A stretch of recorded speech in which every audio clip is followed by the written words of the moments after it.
Yeah, we feel like we're on like a play date forever. At the center of this mess sits Brooklyn Beckham, his wife Nicola Peltz, and her billionaire father, Nelson Peltz. Insiders say the tension was never imaginary, and that Nelson allegedly never believed Brooklyn was good. And I'm with the queen of rap. We seriously need to talk about the Grammys last night because the noise didn't start on stage. It started way before the cameras even rolled. Okay, obviously I can't complain about this. This isn't me complaining, okay? But I just got offered 2 tickets to the Grammys tonight. I had no intention of going to the Grammys tonight. Look at me. Everyone is booked. What do you do? Every award show sparks debate, but this time people were already heated before the first performance even happened, and the mood online was loud and messy from the jump. Before the televised show kicked off, fans noticed the same old move again. Most of the awards were pushed into the pre-show. Listen, I knew that getting tickets to the show was going to be really difficult, but I thought that would be just because of how many people were getting in the queue. I did not think that it was going to be because of the price. What the actual is this? These are the actual ticket prices for the Harry Styles Together show? Are you for real? The Grammys pre-show aired around 12:30 p.m., hours before the main broadcast at 5 p.m. Pacific time, and more than 80 awards were handed out off camera. That had people asking why the biggest night in music keeps hiding the actual wins.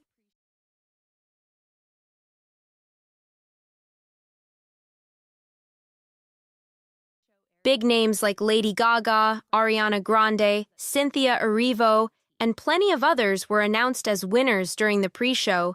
But here's the problem.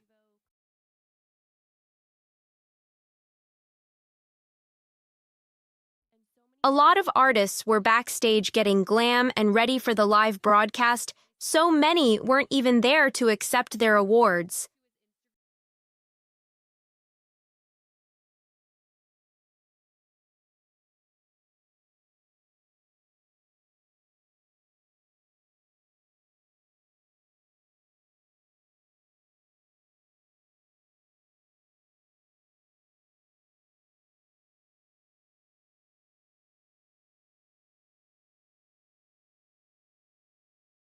That means no real reactions, no emotional moments, and no first-time winner shock, which fans live for.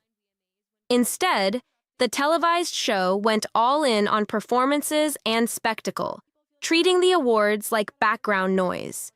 Online, people were side-eyeing the fact that fewer than 10 awards were handed out during a 3.5-hour broadcast. Fans weren't quiet about it either, saying it felt more like a concert than an award show, and the complaints kept stacking up fast. People were already dragging it online, saying, "Most of the winners are announced and the show hasn't even started yet." And they weren't wrong. The actual Grammy Awards ceremony runs close to 3 hours, but let's be real. That time is packed with ads, long performances, and barely any trophies handed out. #Grammys was popping off, with fans saying they're tired of seeing a boatload of Grammy wins dumped out before the live broadcast even begins. And that wasn't the only drama bubbling before the cameras went live. People also noticed something wild. Cole was suddenly no longer running the glam bot. Now nobody knows if that means he got fired, benched, or just told to sit this one out because of all the noise surrounding him lately. Either way, fans noticed instantly. I was watching Glambot clips myself, and when I heard a woman's voice saying action and directing celebs where to stand, I was shook. It felt off, different, and yeah, shocking. A lot of people couldn't believe Cole was missing from such a huge night. This didn't come out of nowhere either. If you've been keeping up with recent tea recaps, the Glambot drama has been brewing since the Golden Globe Awards. That's when people accused Jennifer Lopez of being rude to Cole, dragged her online, and then Cole stepped in to defend her publicly. Ever since then, the Glambot situation has felt tense and messy. Then things got even messier when old emails from Cole Walliser suddenly resurfaced. In those emails, He was talking to someone who wanted the glam bot at their wedding, and people felt like he jumped to conclusions about their money. The tone rubbed a lot of folks the wrong way, and online critics quickly labeled it rude and out of touch. Cole did come forward and addressed it. He apologized for how he sounded in those old messages and admitted it didn't come off right. Still, the timing was wild because not long after, he was missing from the Grammys and a new woman was running the glam bot instead. To a lot of viewers, it didn't feel like a coincidence at all. The comments section was loud and emotional. People were straight up begging, saying things like, "Get Cole back," "Where's Cole?" and "We need Cole." Others were saying, "It's not the same without him," and "It's the personality with the bot that makes it fun." Fans weren't shy about saying they weren't feeling the replacement, and honestly, with how fast this all went down, it's hard to believe the new operator had much time to prep. Stepping into that role on one of the biggest nights in entertainment is pressure-heavy, dealing with non-stop celebrity interactions, flashing lights, and a fan base already mad? Yeah, she was probably feeling the heat all night. Anyway, more stuff popped off before the main show even started. Sabrina Carpenter hit the carpet and instantly clocked something weird. She joked that the photographers were unusually quiet for once, and she low-key credited Chappelle Roan for that. Sabrina basically implied Chappelle had whipped them into shape because she's known for calling photographers out when they get loud, aggressive, or rude. And honestly, it worked. Sabrina said the photographers were on their absolute best behavior, like they didn't want to get checked again. The fear was real. Speaking of Chappelle, I cannot unsee that dress. If you've seen the photos, you already know. I can't even show it because it would probably get flagged, but let's just say the dress was giving extreme illusion vibes. It looked like it was barely hanging on, and if someone stepped the wrong way, that would have been a nightmare moment. She only wore it briefly on the carpet before switching outfits inside, but she definitely made sure people talked about it. Back to Sabrina, though. Once the show started, she was the second performer of the night, and her stage setup was insane. The visuals, the layout, the whole vibe looked expensive and polished. But then, the bird. She had a live bird on stage, flapping around, and the second I saw it, I knew the internet was about to react. People immediately started saying PETA was going to come for her. Fans were worried she'd get dragged or canceled, and a lot of people were confused about why the bird was even there in the first place. People online were not holding back at all. Comments were flying like, "Sabrina Carpenter's performance looks chaotic right now," and "Why is there a live bird in her hand?" Others were straight up confused, asking if Sabrina Carpenter was about to get flagged for using a real bird on stage. Some fans joked that both Sabrina and the bird looked nervous, and a lot of people kept asking the same thing. Was the bird actually necessary, and what did it even add to the performance? To be fair, many still said Sabrina sounded amazing. Vocals? On point. Stage presence? Strong. But the bird choice had people scratching their heads, calling it odd and distracting, even if the performance itself was solid. Then the show officially kicked off, and suddenly Nicki Minaj was trending for not even being there. Trevor Noah, who was hosting, made it very clear that Nicki was absent, and the crowd reacted loudly. People were cheering, and yeah, that reaction shocked a lot of viewers, especially with Nicki recently being linked to Trump-related headlines. And it didn't stop there. Cameras caught Chrissy Teigen sitting behind, throwing pure shade. She was giving a thumbs up, mouthing, "Bye," and TikTok ran with it instantly. Someone even joked, "Not Chrissy waving bye like she's universally loved either." Messy vibes everywhere. Still, plenty of celebs clearly used the night to stand firm and make quiet statements, especially on the red carpet. A lot of stars made quiet but loud statements last night, and people clocked it instantly. Justin Bieber, Hailey Bieber, Joni Mitchell, and others rocked Ice Out pins, and winners like Billie Eilish, Bad Bunny, and Olivia Dean used their acceptance speeches to say what needed to be said. Meanwhile, country star Jelly Roll dodged the topic completely and called himself a dumb redneck. And yeah, the internet did not like that at all. Another moment people instantly noticed? When Lady Gaga won Best Pop Album, Miley Cyrus didn't stand or clap right away. Cameras caught it, social media ran wild, and comments like Miley being salty and "Why is Miley still sitting?" flooded timelines. She did clap after Gaga's speech, but people swore the pause said everything.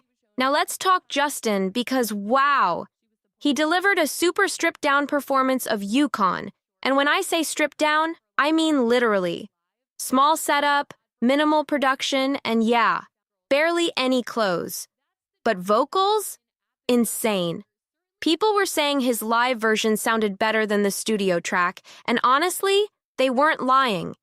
Fans kept saying, "You can never take away this man's talent," and "he doesn't need glam or extras.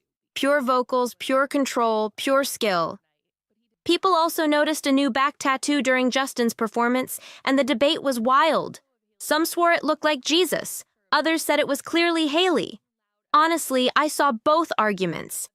Hailey was shown multiple times cheering him on, fully supportive, and later she posted she was Coachella ready, and yeah, you could feel it coming.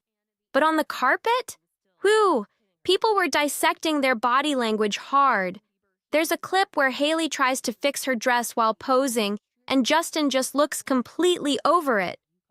Comments were brutal, like, "May a love like this never find me," and "He looks like he wants to go home." Still, once they were inside, vibes looked way better. Another moment that had people side-eyeing everything was Pusha T performing after a Variety article dropped the day before mentioning his name in connection to newly released Epstein-related documents. The article said the names came from an anonymous FBI crisis intake report, and social media was like, "So this happens and he's still performing?" The comments were ruthless, calling it a wild choice. Throughout the night, host Trevor Noah kept shouting out artists who've publicly pushed back against Ticketmaster, and that felt very pointed, especially with all the drama tied to Harry Styles' ticket prices. Funny enough, Harry didn't show up until the exact moment he had to present. When Harry was announced as a presenter, the Grammys socials even joked about Ticketmaster, with fans commenting things like, "Is he presenting an apology for $1,200 tickets?" The Grammys replied with sarcasm, listing fake perks like handwritten lyrics, hugs, and adopting your dog. Some fans laughed, others said it was tone deaf, especially when people are upset about obvious price gouging. Messy response, for sure. As for the winners, most people actually felt satisfied. Some were sad Sabrina Carpenter went home empty-handed, especially since cameras kept cutting to her. Others felt bad for Cat's Eye and Addison Rae, who performed backstage instead of getting a full stage moment during Best New Artist. The big wins? Song of the Year went to Billie Eilish for Wildflower, Record of the Year went to Kendrick Lamar and SZA for Luther, Album of the Year went to Bad Bunny, and Best New Artist went to Olivia Dean. Some nitpicks here and there, but no massive backlash this time. One thing that kept coming up was how different the energy felt compared to past years. This Grammys didn't feel glossy and fake happy, it felt sharp, divided, and way more honest. Celebs weren't hiding where they stood, whether that meant wearing pins, skipping applause, or making statements without saying a single word. Silence spoke just as loud as speeches last night. Another big talking point was how the camera work felt intentional. Producers lingered on moments that didn't need lingering, almost daring the internet to react. And guess what?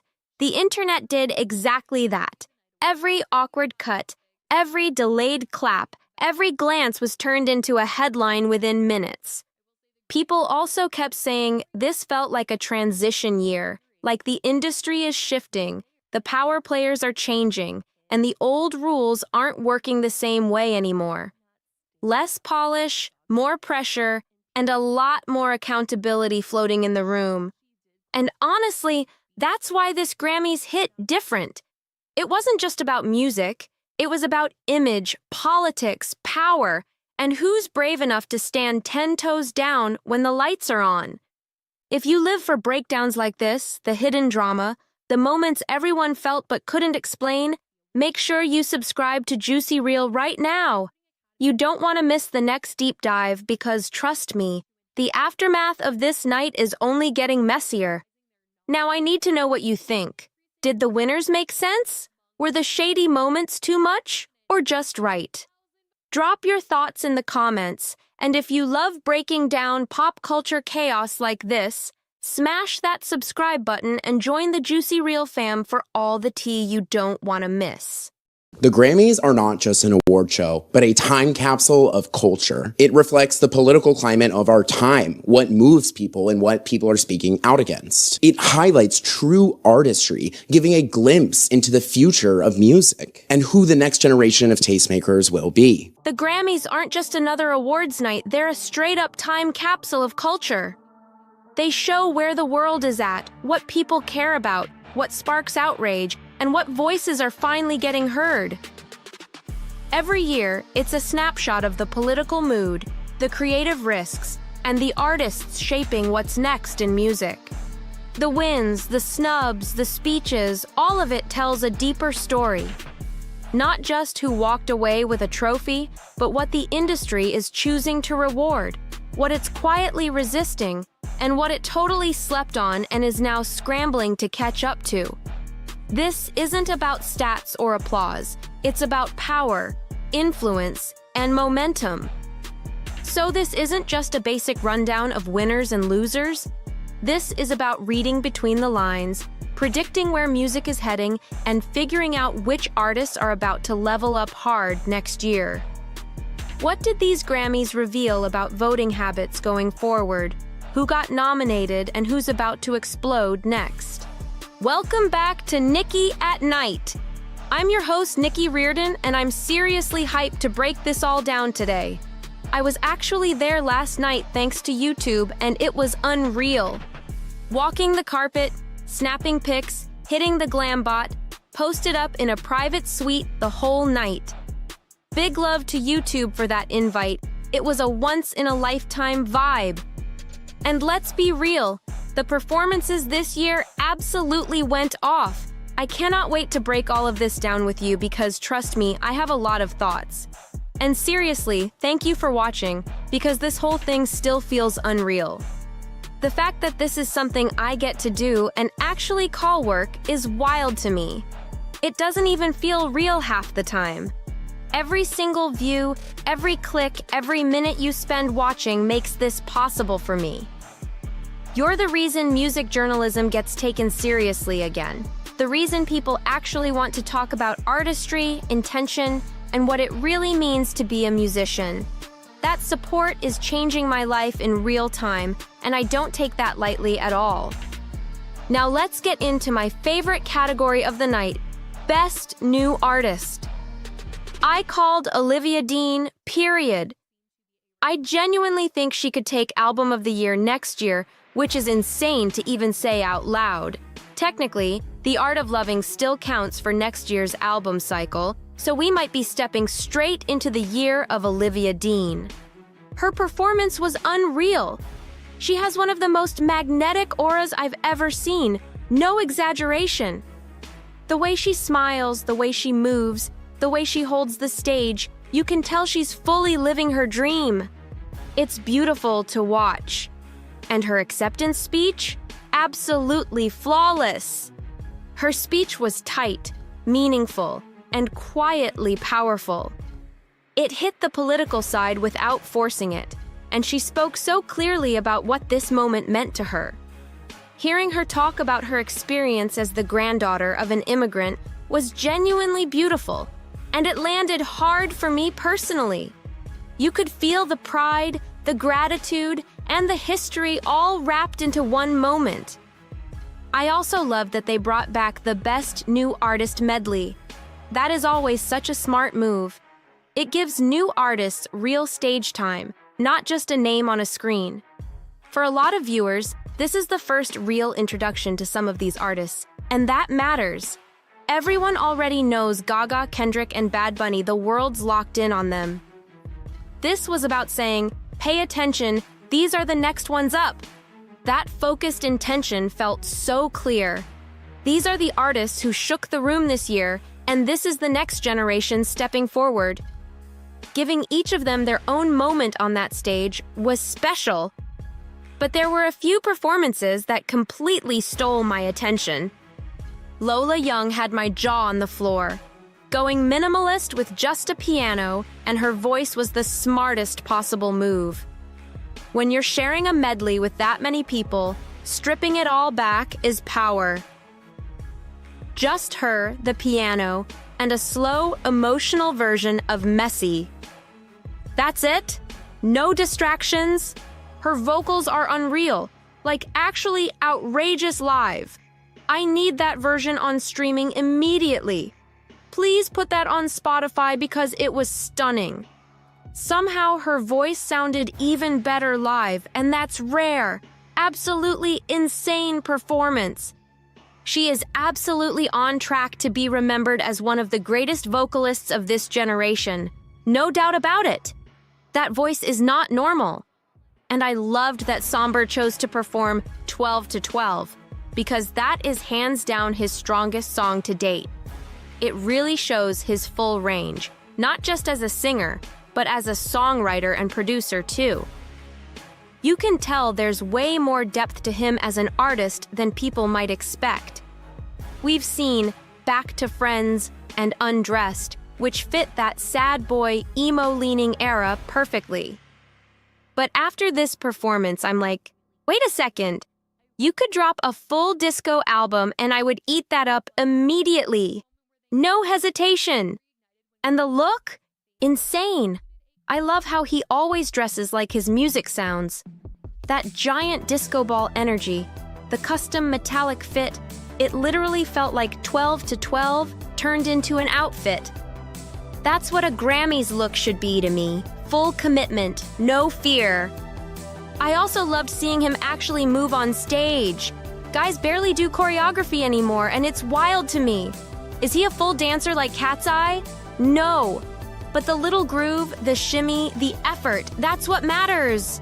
We want performance. Look at what Sabrina's doing. Look at what Addison did. The girls are going all in. I want to see men try that hard too. Him easing into movement is such a good sign. Honestly, if he took dance classes, his stage presence would level up fast. I need more guys going for it like that, period. The transition into Addison Rae was absolutely wild. I was fully gagged. The energy shift was insane. It was bold, fearless, and completely locked in. That moment snapped everything into place and instantly raised the temperature in the room. It was pure pop star confidence. No hesitation, no holding back. If you're not losing your mind when she performs Gnarly at Coachella, I don't know what to tell you. If you're not right up at the barricade for Addison, respectfully, move out of the way. That's the energy she's bringing right now. This is about fun, movement, and letting loose again. Shake it, dance, jump, do something. Music is supposed to feel exciting. We need to bring joy back into performances.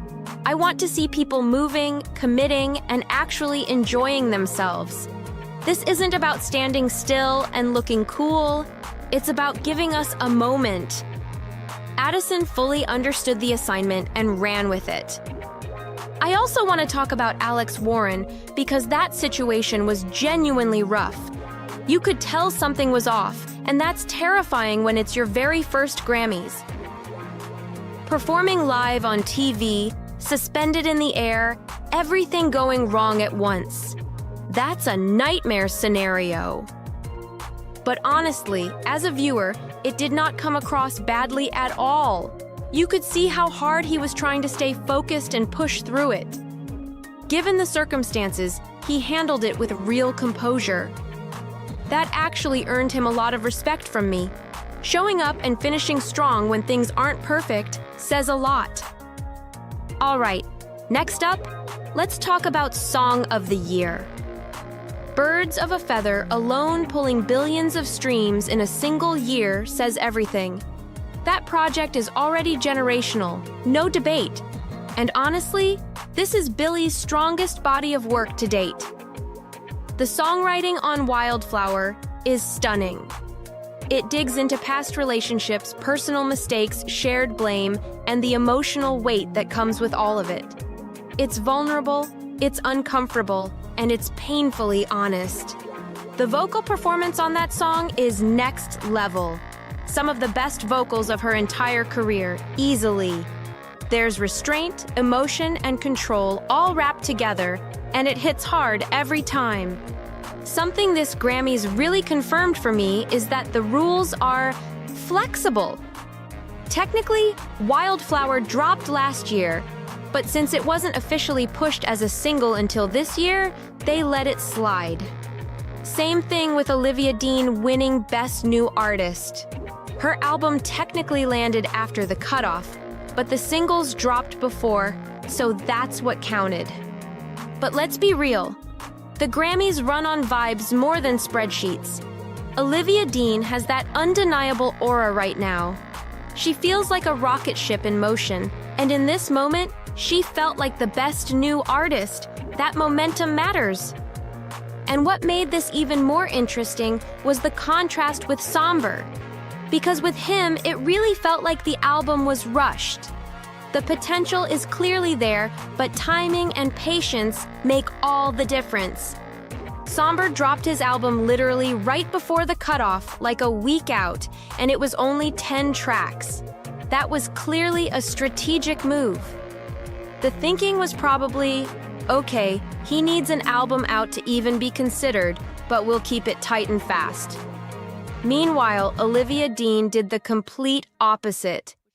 She waited, took her time, and delivered a really cohesive, fully realized album after the cutoff. And in the end, the Grammys didn't care at all. Same story with Billie Eilish and Wildflower winning Song of the Year. That song was written so beautifully, so intentionally, that it honestly would have felt wild if it walked away with nothing. Sometimes the quality just overrides the calendar. I will say, though, there were a few surprises. I was genuinely shocked that APT didn't take home anything. That song is massive. It's clever, playful, and such a smart cultural moment. The wordplay alone, tying the game into apartment, is pop songwriting done right. It's catchy, it's cheeky, and it sticks in your head. Bruno Mars and Rosé together is such a strong pairing. I honestly would have loved to see that win Song of the Year or Record of the Year. But listen, Wildflower took it, and I'm not mad. You already know Billie is my girl. Record of the Year did surprise me a little, though. But then again, the Grammys love Kendrick Lamar. And to be fair, he always delivers at the highest level. Him winning Record of the Year 2 years in a row is honestly wild. That kind of back-to-back dominance does not happen by accident. I saw people pointing out that he's now officially the most Grammy-awarded rapper of all time. And yeah, that feels completely earned. At this point, Kendrick Lamar is legitimately in the conversation for greatest rapper ever, which is crazy to even say out loud. He's had an absolutely unreal 2-year run, not just commercially, but culturally too. Everything he touches sparks conversation, meaning, and impact. So honestly, I was happy with that win. That said, this category was stacked. There were so many incredible songs. For me, Abracadabra was the best performed song of the entire year, hands down. Lady Gaga isn't just performing anymore. She's building full-on cinematic worlds. A three-story cage, Coachella, the VMAs, every single performance felt like a short film. That level of commitment is insane. The subway would have been such a bold wildcard pick. Anxiety, too. Both of those would have made sense. And DTMF would have been incredible as well. But Bad Bunny already took Album of the Year.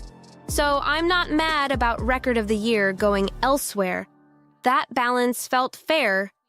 Now let's talk about performances and some of the more interesting wins.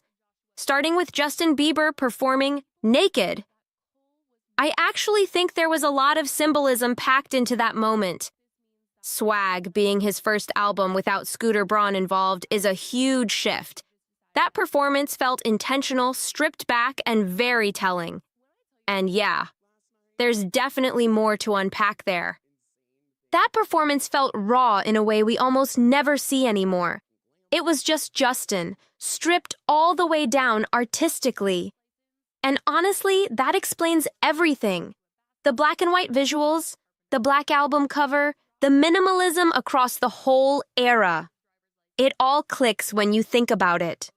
Justin Bieber has been inside the machine since he was basically a kid.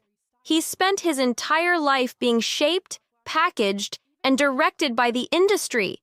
And it really feels like this is the first time he stepped fully outside of that system and said, "This is just me." That performance wasn't about spectacle. There was no band, no layers, no distractions, no costumes, no safety net, just him, his voice, and the song. And that was the whole point. It felt like him saying, "This is my most vulnerable version as an artist, and I'm standing in it." This album hits different because of that. It's raw, it's exposed, and yeah, it's his first album as a father too, which adds a whole other layer. There's something really poetic about that moment. People saw it and went straight to surface-level reactions, but there was a lot of intention baked into that performance. Now, for Best Pop Duo or Group Performance, I have a hot take. I genuinely think the original Defying Gravity hits harder than the version by Ariana Grande and Cynthia Erivo. You can disagree, that's fine. Maybe it's nostalgia talking, but that original version still clears for me.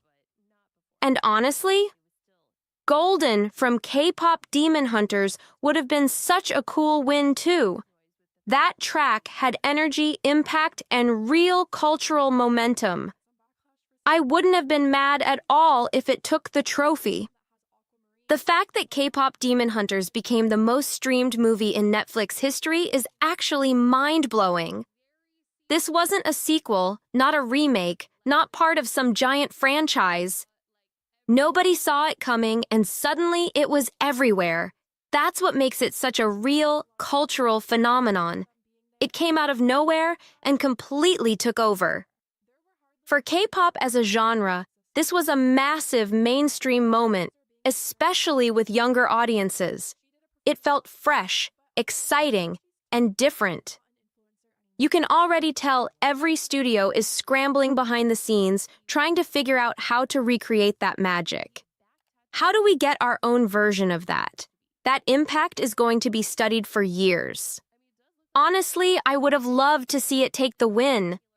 I'm not mad at Defying Gravity, because yes, I love Wicked, and yes, I love Ariana, we all know that.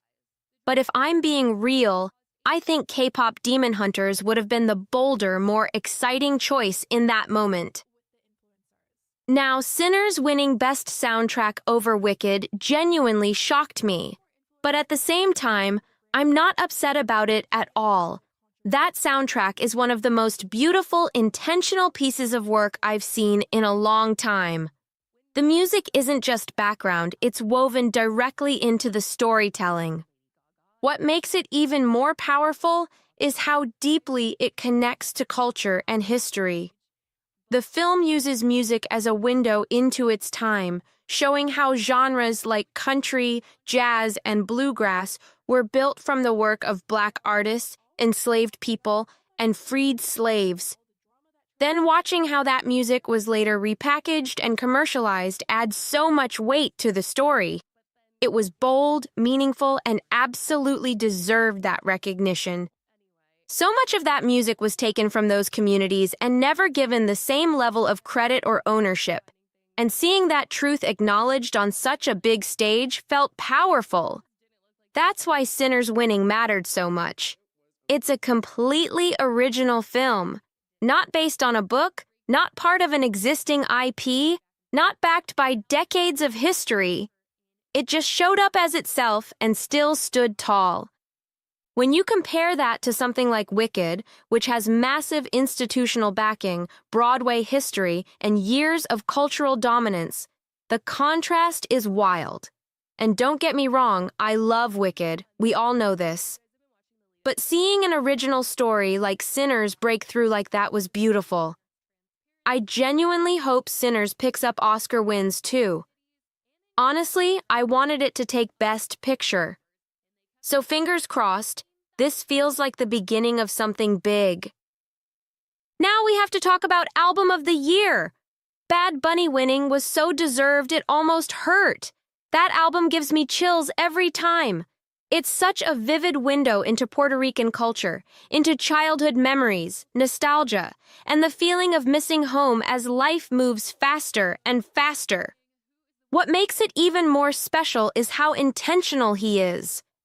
As his career explodes globally, he never lets go of where he comes from. He uses his platform to show people what it truly means to be Puerto Rican, with pride, honesty, and love. That representation matters. I also love how fearless he is with self-expression. The gender-fluid fashion, the confidence, the refusal to fit into a box. He's such a strong role model, especially right now. And with everything happening politically, especially with Donald Trump back in the conversation, this win felt even more meaningful. Seeing culture, identity, and authenticity celebrated like that gave me real hope. Now, one of the biggest surprises of the night for me was Lady Gaga not taking home any of the Big Four awards. That genuinely shocked me. This album was incredible.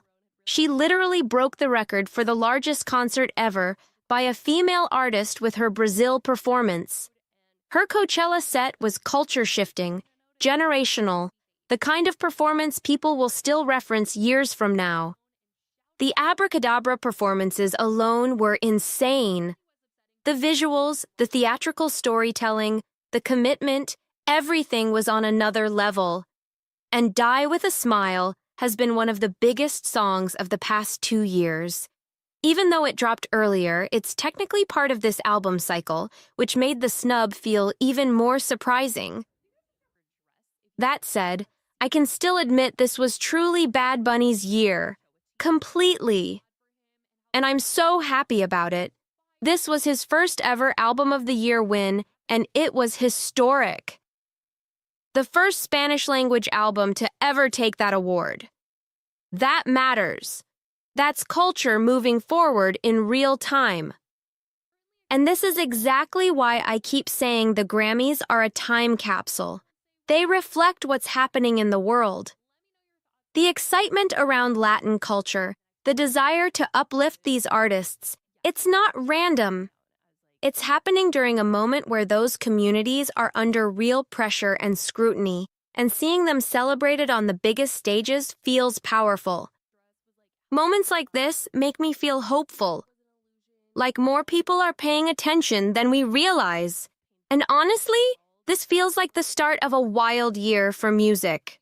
A real turning point. I cannot wait to see what comes next. That's my Grammys recap. Let me know if there was anything you wanted me to talk about that I didn't cover. I'll be jumping into the comments. Thank you so much for watching and rocking with me. This still doesn't feel real. And if you want more unfiltered music takes, culture breakdowns, and moments like this, make sure you subscribe to the Juicy Reel channel right now. You do not want to miss what's coming next. I'll see you very soon. Brooklyn Beckham didn't just drift away from his famous family, he stepped straight into a whole new universe. One packed with billionaire money, ultra-private resorts, five-figure wine bottles, and a lifestyle that low-key makes even the Beckham empire look modest. While the public keeps zooming in on emotional interviews, wedding tension, and awkward silence, the real pressure point sits somewhere way deeper and way more uncomfortable. This isn't just family drama. It's about power, money, and who's really calling the shots when doors close. And right at the center of it all stands Nicola Peltz. Her world runs on a completely different level of wealth, influence, and control, and stepping into it changes everything. Nicola's father, Nelson Peltz, isn't rocking celebrity cash or brand deals. This is heavyweight, boardroom-level money, the kind that moves companies, controls seats, and never needs headlines to flex. Since marrying Nicola, Brooklyn hasn't just upgraded his lifestyle, he's been absorbed into that system. And here's where the internet really started buzzing. Reports blew up claiming Nicola receives a jaw-dropping $1 million monthly allowance from her father. Whether that number is exact or inflated, the message hits loud. This isn't fame money, this is dominance money. While people close to the Peltz family have pushed back on the exact dollar figure, one thing isn't up for debate at all. Nicola Peltz has access to a level of wealth, independence, and resources that most people, and even most celebrities, will never touch. And yeah, the lifestyle backs that up loud and clear. Brooklyn Beckham and Nicola were recently spotted staying at one of California's most exclusive luxury hotels, a super secluded celebrity hideaway known for hosting royalty, Hollywood elites, and serious political power players. This isn't influencer travel, this is top-tier, no questions asked access. Then came the photos that lit social media on fire. Sitting front and center on the table was an ultra-rare bottle of wine, reportedly valued at tens of thousands of dollars, widely considered one of the most expensive wines ever produced. That wasn't accidental, and it wasn't subtle. The couple looked calm, close, and completely unbothered. Rare wine in hand, strolling manicured grounds, posting perfectly curated images of peace and luxury. Meanwhile, thousands of miles away, David Beckham and Victoria Beckham were presenting their own united front. And here's why that contrast hits different. The Beckham fortune, massive as it is, was built through decades of work, branding, and public grind. Different money, different rules, different power. The key difference is how that money was built, and it changes everything. David Beckham and Victoria Beckham built their fortune through non-stop work, branding pressure, endorsements, and total control of a global public image. Their empire is polished, visible, and constantly judged. Every move measured, every headline monitored. The Peltz fortune runs the opposite way. It's quiet, deep, and barely cares about public approval. That contrast is exactly why this feud feels so intense. It's not loud arguments, it's two completely different belief systems colliding. For years, the Beckhams have stuck to one rule with their kids. Independence has to be earned. Brooklyn Beckham was supported, but not endlessly funded. The message was clear. Find your lane, build your own name, and don't lean forever on the family brand. But that mindset doesn't exist in the Peltz world. Nicola Peltz grew up inside generational wealth designed to protect, cushion, and empower from day one. Private jets, mega yachts, designer closets, five-star escapes, not rewards, just the baseline. Since marrying Nicola, Brooklyn's daily reality flipped completely. A multi-million-dollar Beverly Hills mansion, super yacht vacations, elite destinations with zero-cost anxiety, handbags worth more than most cars. This lifestyle isn't aspirational, it's insulated. And that insulation is exactly where sources say the tension really started to grow.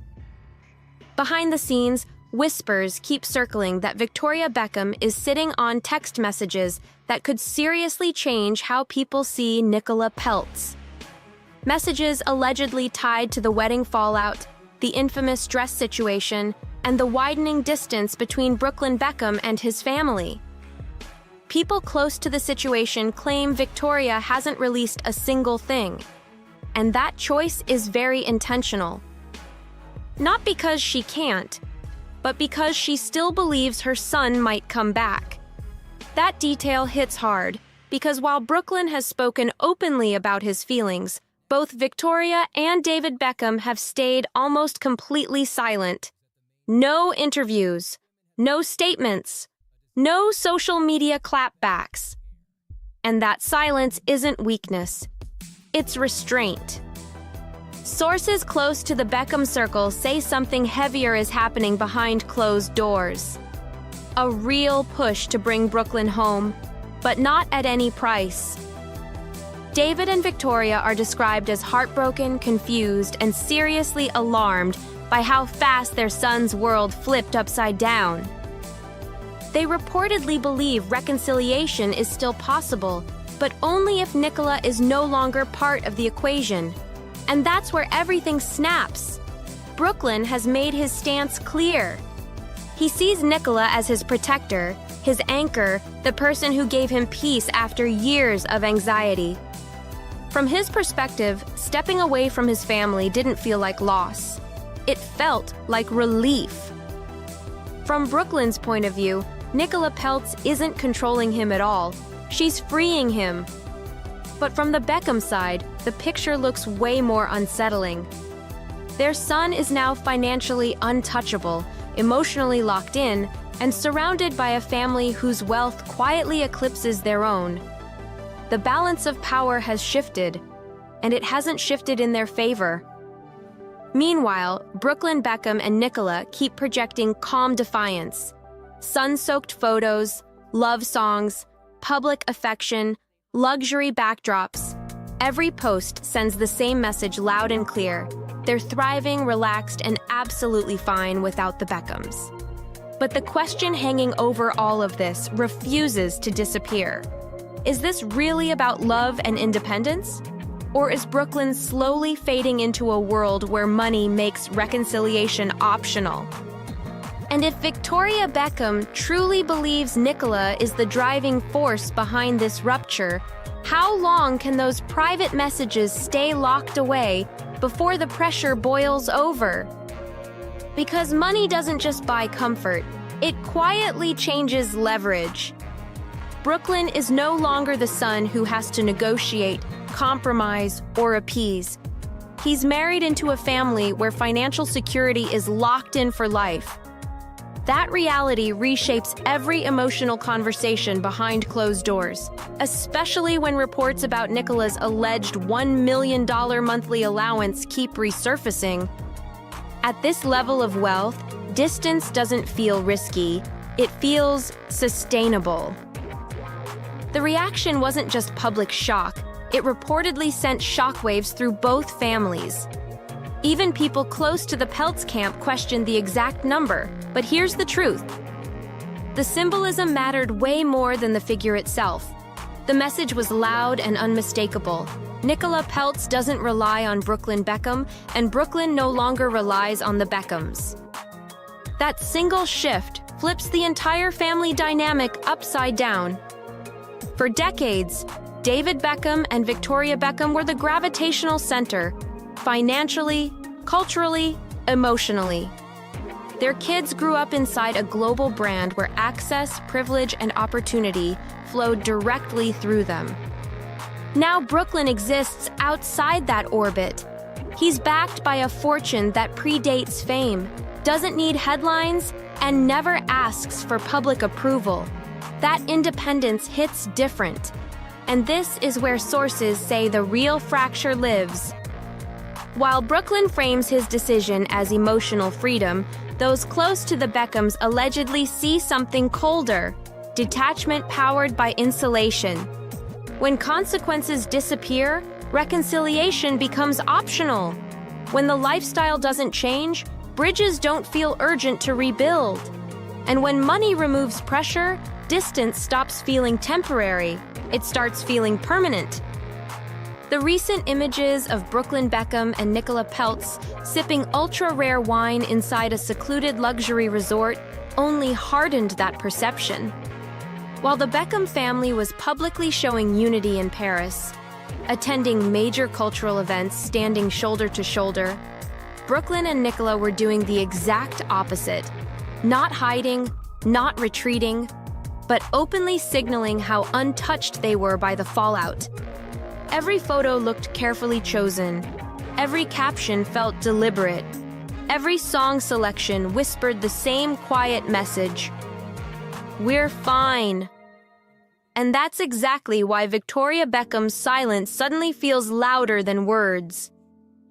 According to people familiar with the situation, Victoria believes she knows the precise moment things shifted, and who nudged them in that direction. She reportedly suspects Nicola played a central role in encouraging Brooklyn to go public, to cut ties, and to lock in the narrative before anyone else could respond.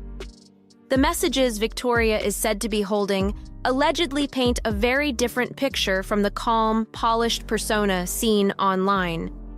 But for now, she's keeping them private. Not because they lack impact, but because releasing them could change everything. Not yet, and that restraint says everything. Because despite the accusations, the public shots, and the quiet humiliation, David Beckham and Victoria Beckham are still moving like parents first, not celebrities protecting a brand. They reportedly understand one brutal truth. Once certain lines get crossed in public, there's no rewind button. Dropping those messages could permanently destroy any road back to their son. And that risk alone is why Victoria keeps holding back. But behind closed doors, their stance hasn't softened on one critical point.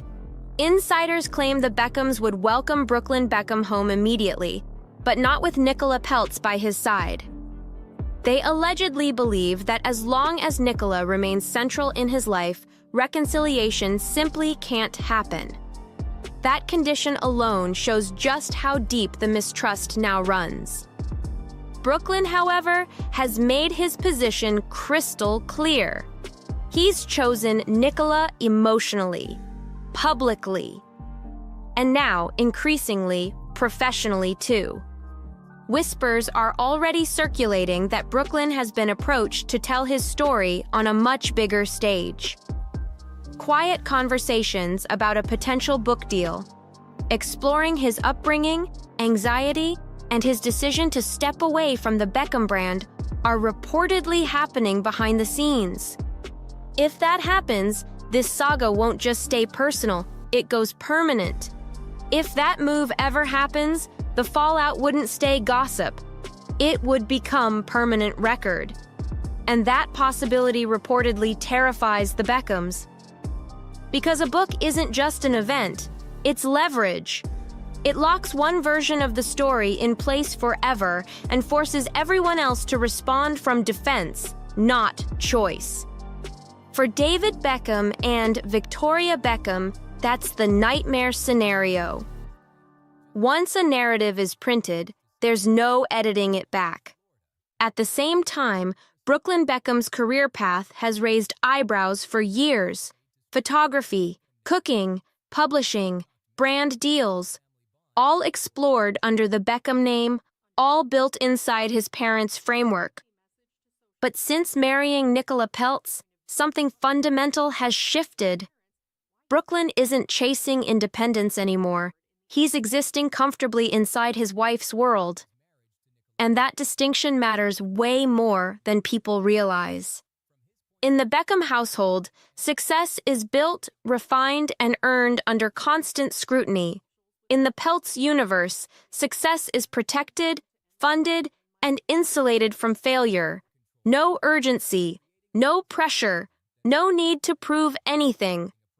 And that contrast may explain why David and Victoria feel like they're losing their son, not to rebellion, but to comfort.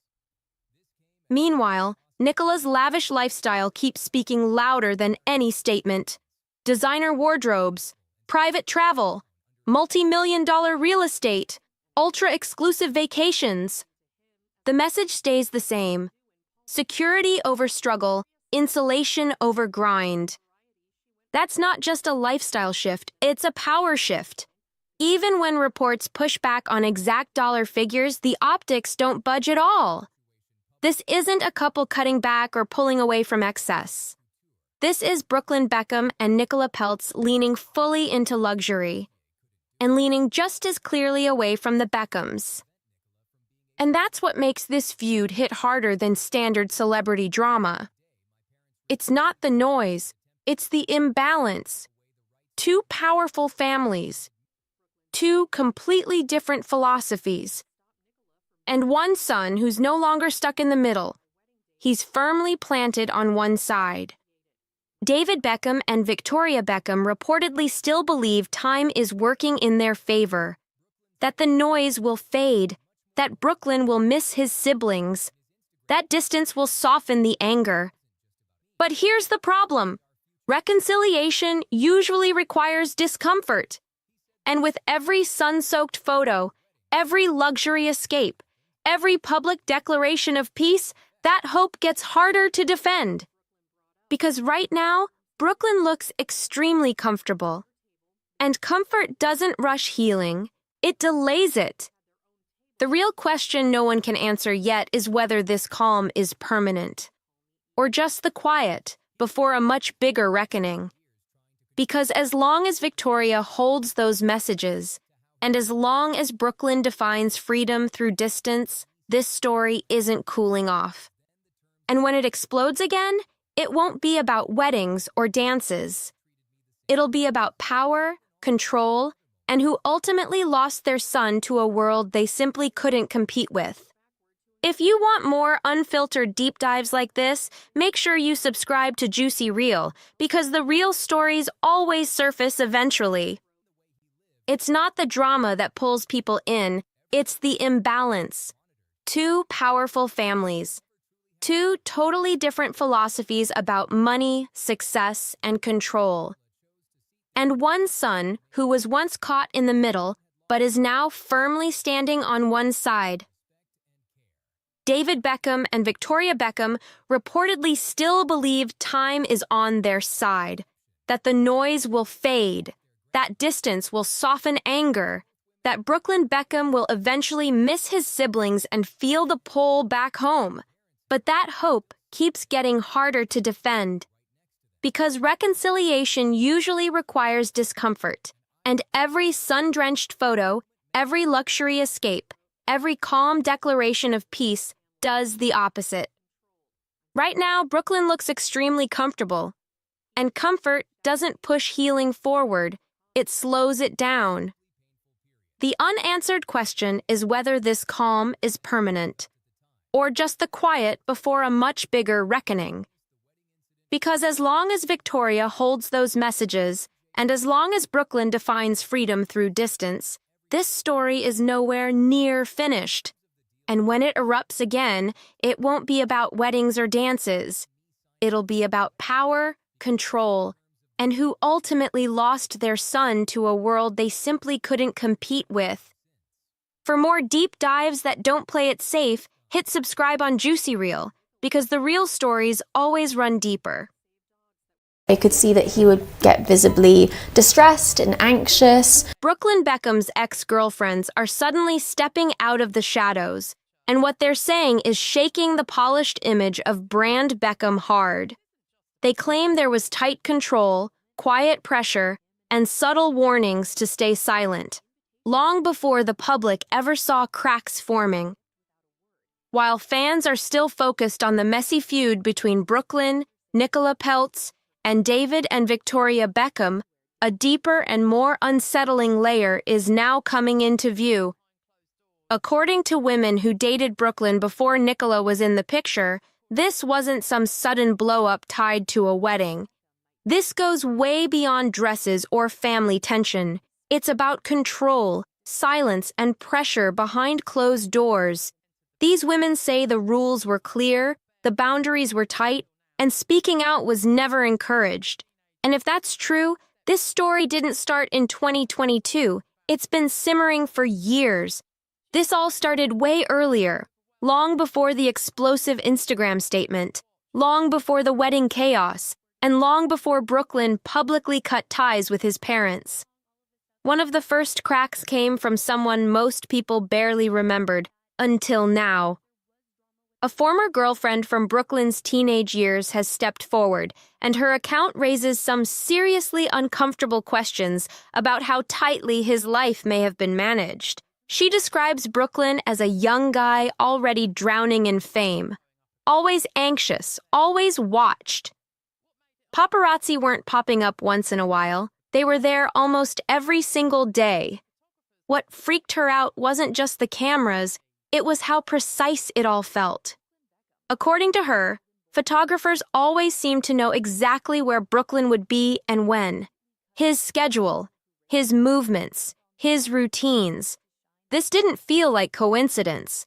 Someone clearly knew his day inside and out.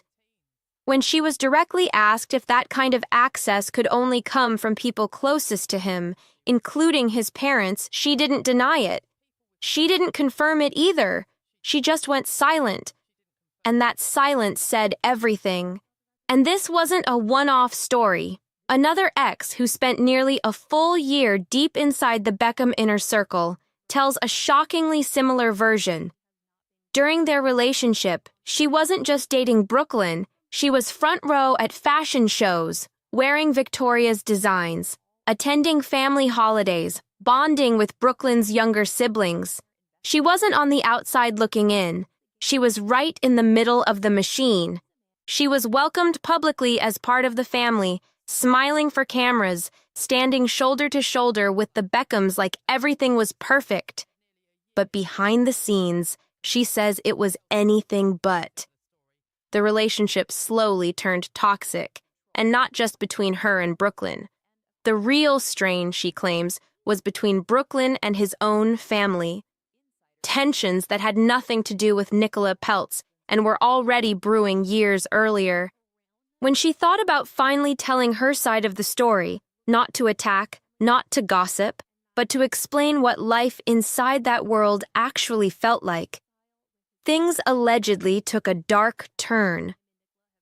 According to sources close to her, she received messages warning her not to speak. Not friendly advice, not concern, clear warnings. The message landed hard enough that she backed out completely, and her story disappeared before anyone heard it. Until now. People close to her say what she would have revealed directly challenged the popular narrative that everything fell apart because of Nicola. Instead, it painted Brooklyn as someone already struggling, already isolated, long before he married into another powerful family. And this is where it gets uncomfortable. When multiple ex-girlfriends from different chapters of Brooklyn's life describe the same patterns, pressure, control, silence, image management, it stops sounding random. It starts sounding systemic. And then comes the most explosive detail of all, the reported effort to shut down a full expose before it ever saw the light of day. At one point, one of Brooklyn's exes was allegedly gearing up to do a full tell-all interview about her time inside the Beckham world. This wasn't meant to be a hit job or a messy smear.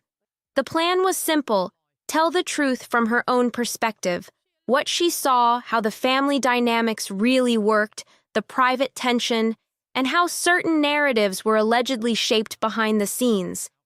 But that interview never saw daylight. Why? Because insiders say the pressure kicked in fast. She allegedly received messages warning her about being indiscreet. Not vague hints, clear signals that speaking out could come with consequences.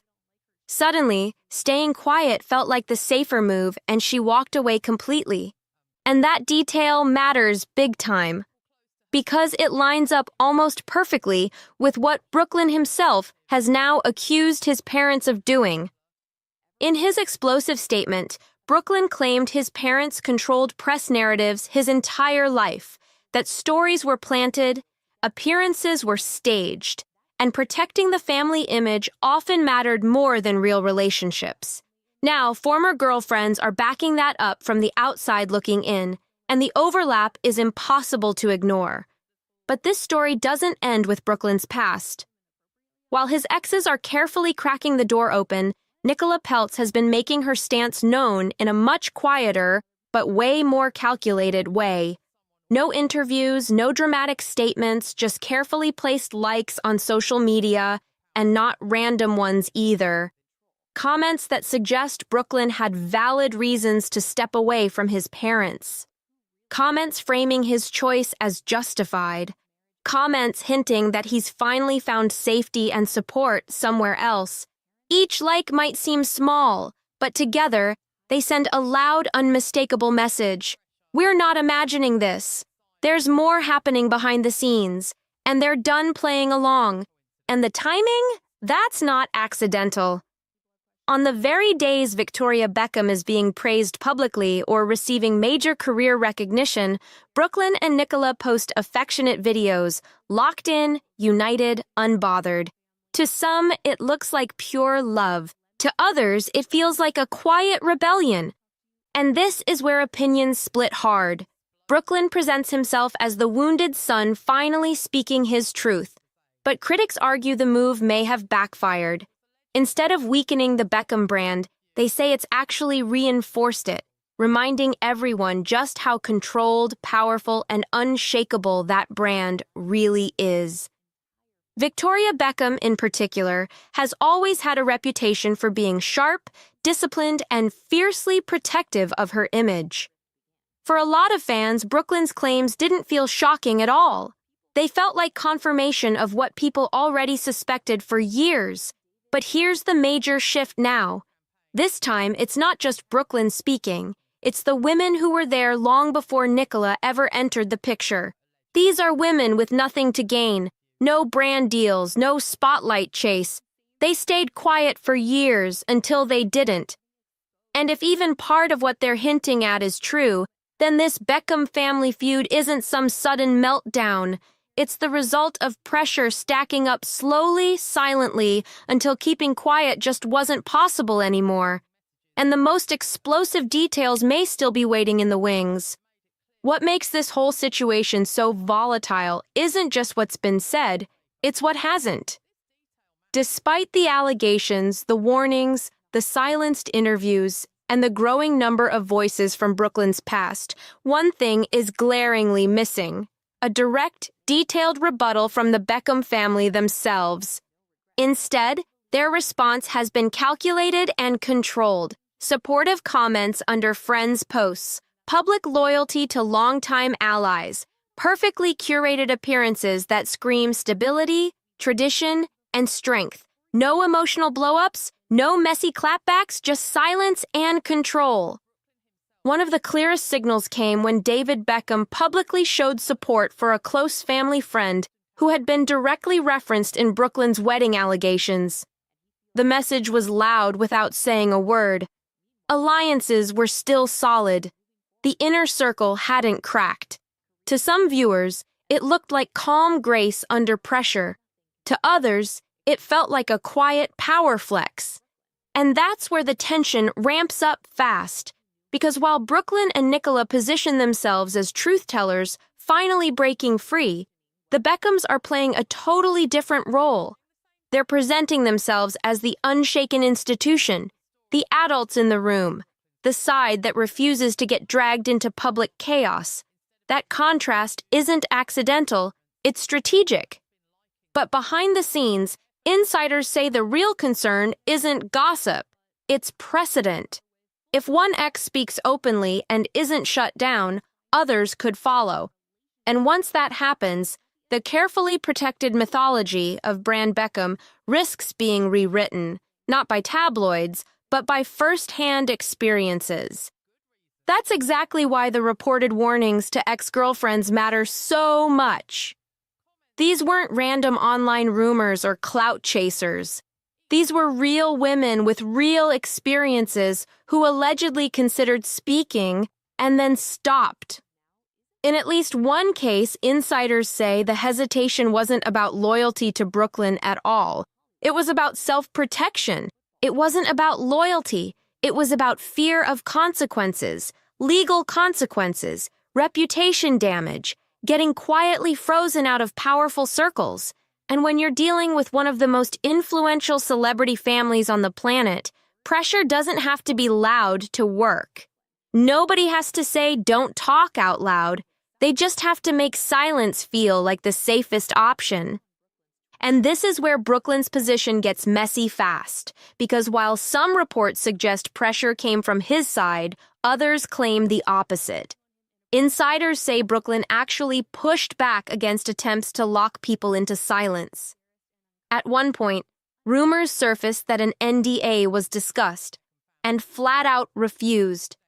If that's true, it puts Brooklyn right in the middle of an impossible tug-of-war, torn between loyalty to his parents and respect for the women he dated, between protecting the family brand and figuring out who he actually is.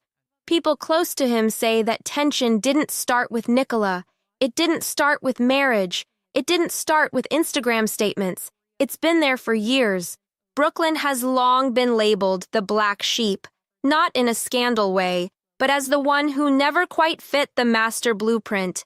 Football legend father, fashion powerhouse mother, clear lanes, clear roles, clear branding.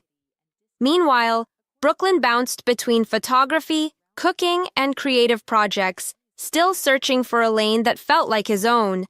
Every move Brooklyn made was heavily scrutinized. Every new passion measured against the Beckham standard. And when success didn't come instantly, the pressure only cranked up harder. Now throw romantic relationships into that mix. Every girlfriend wasn't just dating Brooklyn, she was stepping straight into a global brand where every move could turn into a headline. Every argument became a narrative issue, every emotion turned into a liability.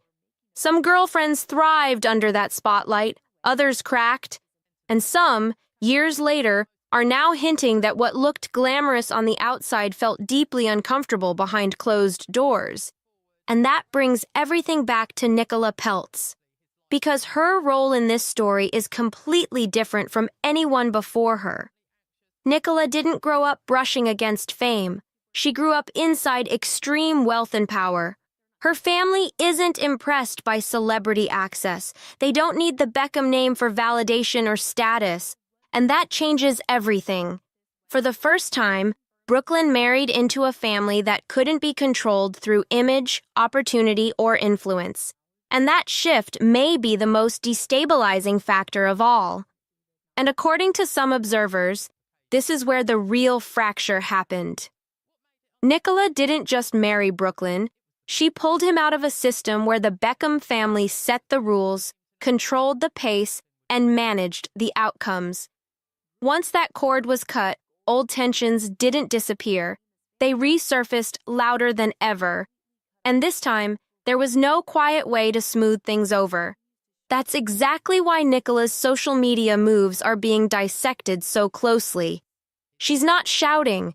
She's not accusing. She's validating. Validating Brooklyn's decision.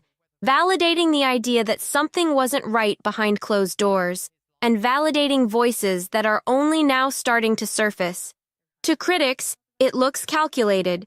To supporters, it looks like loyalty and protection. Either way, it's working. Because every liked comment, every carefully timed post, every noticeable absence from a family moment feeds the same burning question: what are they protecting the public from seeing? Now fans are rewatching everything with new eyes. Old interviews, red carpet clips, perfect family photos that once felt warm now feel performative. Moments that once felt spontaneous now feel staged. That's the danger when silence breaks. It doesn't just change the present, it rewrites the past.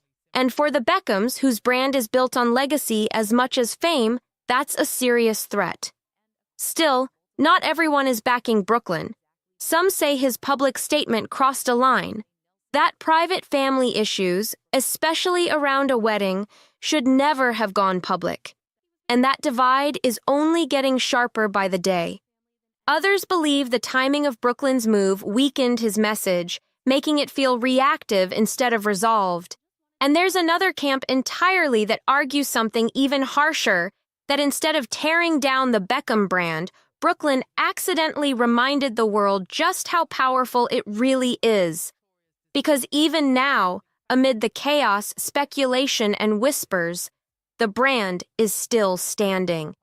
But here's what makes this situation different from every Beckham controversy before it. This doesn't end with a headline cycle or a damage control rollout. This involves real relationships that can't be patched up with PR, a son and parents who reportedly aren't speaking at all, a marriage positioned directly opposite a global family dynasty, and ex-girlfriends who may still be sitting on stories they haven't shared yet. That kind of silence isn't calm, it's loaded, it's tense. And the longer it drags on, the louder the question becomes, who actually benefits from this silence? Brooklyn has made one thing clear. He doesn't want reconciliation, at least not on the terms being offered. Nicola appears fully aligned with that boundary, and the Beckhams, true to form, are refusing to play the public emotion game. So what happens next? That's what everyone's watching. Will another ex step forward? Will someone finally go on record in detail? Will Brooklyn expand his story beyond social media? Or will silence take over once again? Because if history has shown anything, it's this.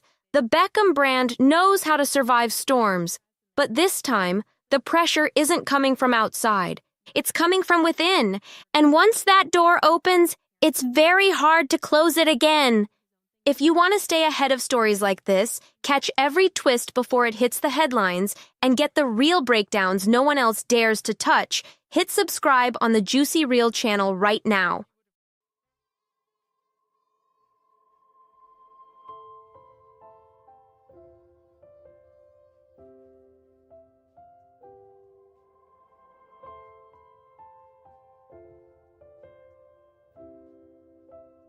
For years, the Beckham family sold the dream.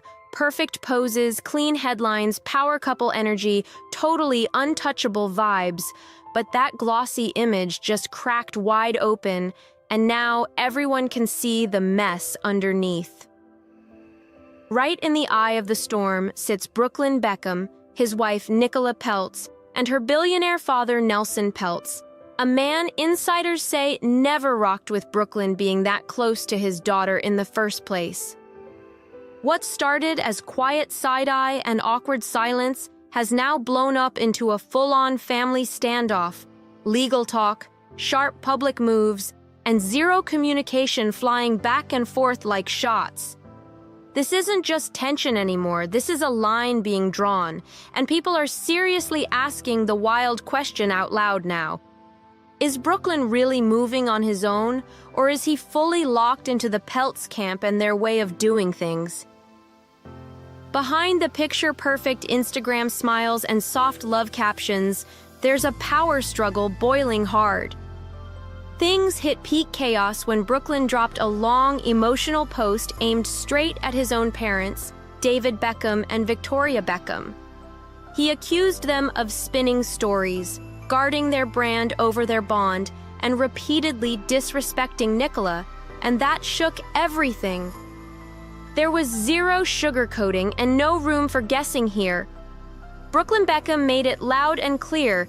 He's riding for Nicola Peltz, and peace talks were officially off the table. What really shook people wasn't just what he said, but how he said it. No soft edges, no "we'll fix this," no emotional safety net at all. Just a blunt, ice-cold message that screamed one thing: this split is real. Sources close to the Beckhams say that Brooklyn's explosive post didn't come out of thin air. It was the final match after something serious went down behind closed doors just days earlier. That's when David Beckham and Victoria Beckham reportedly sent a private handwritten letter straight to their son. No managers, no PR filters, no online drama. just parents reaching out directly because family communication had already fully collapsed. But here's where things got even colder. Insiders claim Brooklyn had already dropped a legal bomb before that letter ever arrived. A cease and desist demanding his parents stop talking about him publicly and only communicate through lawyers. That move stunned the Beckhams completely, and what rattled them the most was the growing feeling that this legal wall didn't come from Brooklyn alone. Behind the scenes, suspicions were already brewing hard. The belief was that Nicola Peltz and her powerful parents were quietly pulling the strings. People who've seen the Beckhams' handwritten letter say it wasn't angry or defensive at all. It was emotional, worried, and full of love. David Beckham and Victoria Beckham were just trying to check on their son, asking for one small sign that he was okay and begging him to keep even a thin thread of family connection alive. But instead of easing the tension, that letter reportedly made everything worse. Just days later, Brooklyn Beckham went fully public with a fiery statement that turned a private family mess into global headline chaos. He said he was finally speaking for himself and fired back at rumors saying the idea that Nicola controls him is completely backwards. In his words, it was his parents who had been calling the shots his entire life, and he was done with that chapter. This is where the internet really split down the middle. Brooklyn keeps saying he's finally free, but critics point out that every move since cutting ties pulls him deeper into the Peltz family's orbit, living in their circle, attending their events, and reportedly only communicating with his parents through middlemen. Now people are whispering that this isn't just family tension anymore. It's a power struggle between two massive dynasties. And the moment everyone keeps circling back to? The wedding. More specifically, that now infamous first dance.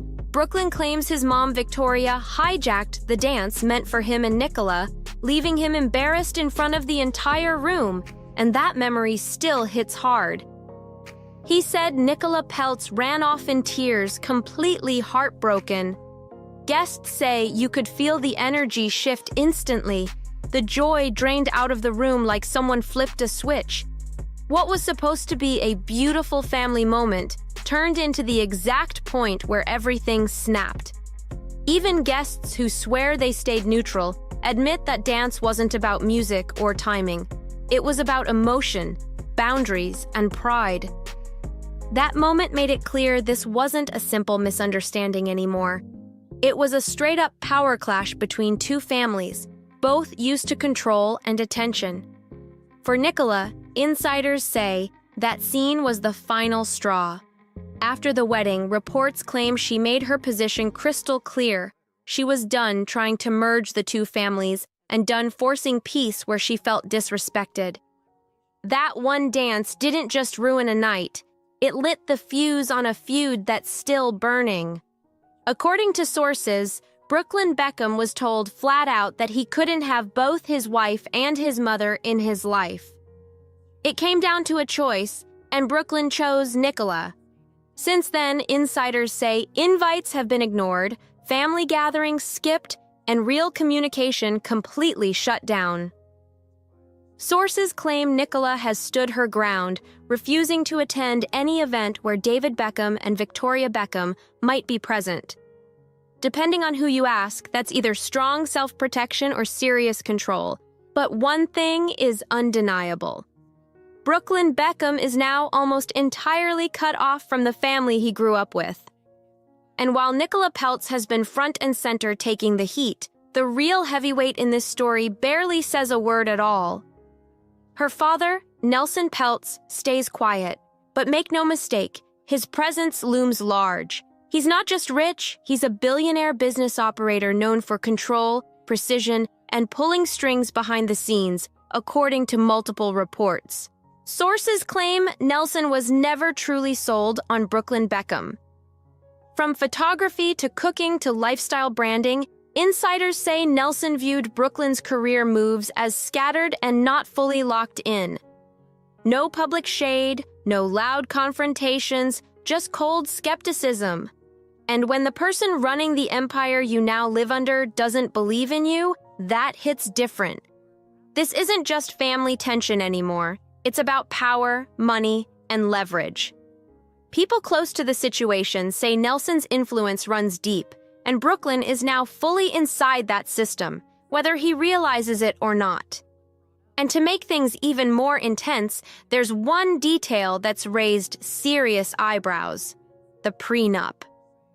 Before the wedding, Brooklyn reportedly signed a tight agreement making it clear he wouldn't touch a single penny of the Peltz fortune if the marriage ever ended. He'd walk away with only what they built together. For the Beckhams, that document changed everything. Brooklyn isn't just in love, he's in deep. And that prenup didn't raise alarms because of money. It raised them because of dependency. Because if this marriage ever fell apart after cutting ties with his parents, Brooklyn wouldn't just lose Nicola. He'd lose everything around him, too. He'd lose his entire safety net, no family to fall back on, and no foundation left to rebuild from. And that's what's been haunting David Beckham and Victoria Beckham the most. The fear that their son may have handed his entire future over to someone else's control hits hard. Still, people close to the Beckhams say the door to home is wide open. They insist David and Victoria would take Brooklyn Beckham back in a heartbeat. No conditions, no public apology, no messy drama. They just want their son back, period. But Brooklyn isn't moving an inch. He's standing firm, saying he has zero regrets. He believes he spoke his truth and feels fully justified walking away from the family that helped make his name known. Meanwhile, life keeps rolling for the rest of the Beckhams. His siblings are thriving, careers are booming, and the family brand stays polished and powerful. Yet one piece of that picture-perfect puzzle is still missing: Brooklyn. And while he swears he's finally free, people who knew him long before Nicola, long before fame and family politics, are starting to speak up.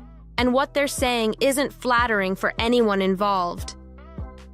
One of the most unexpected voices didn't come from Hollywood or fashion. It came from football. A former youth coach from Brooklyn's time at Queen's Park Rangers broke his silence. He didn't pick sides and didn't chase drama. He simply shared his truth about the kid he once coached, and his words landed heavier than anyone saw coming. He didn't rush to defend David Beckham and Victoria Beckham, and he definitely didn't hype up Brooklyn Beckham either. Instead, he painted a raw, heartbreaking picture of a childhood shaped by pressure, anxiety, and a family dynamic most people could never fully understand. He described a teenage Brooklyn being followed by security guards at just 14 years old. Fame and money were everywhere, but peace, normalcy, and stability? Nowhere in sight.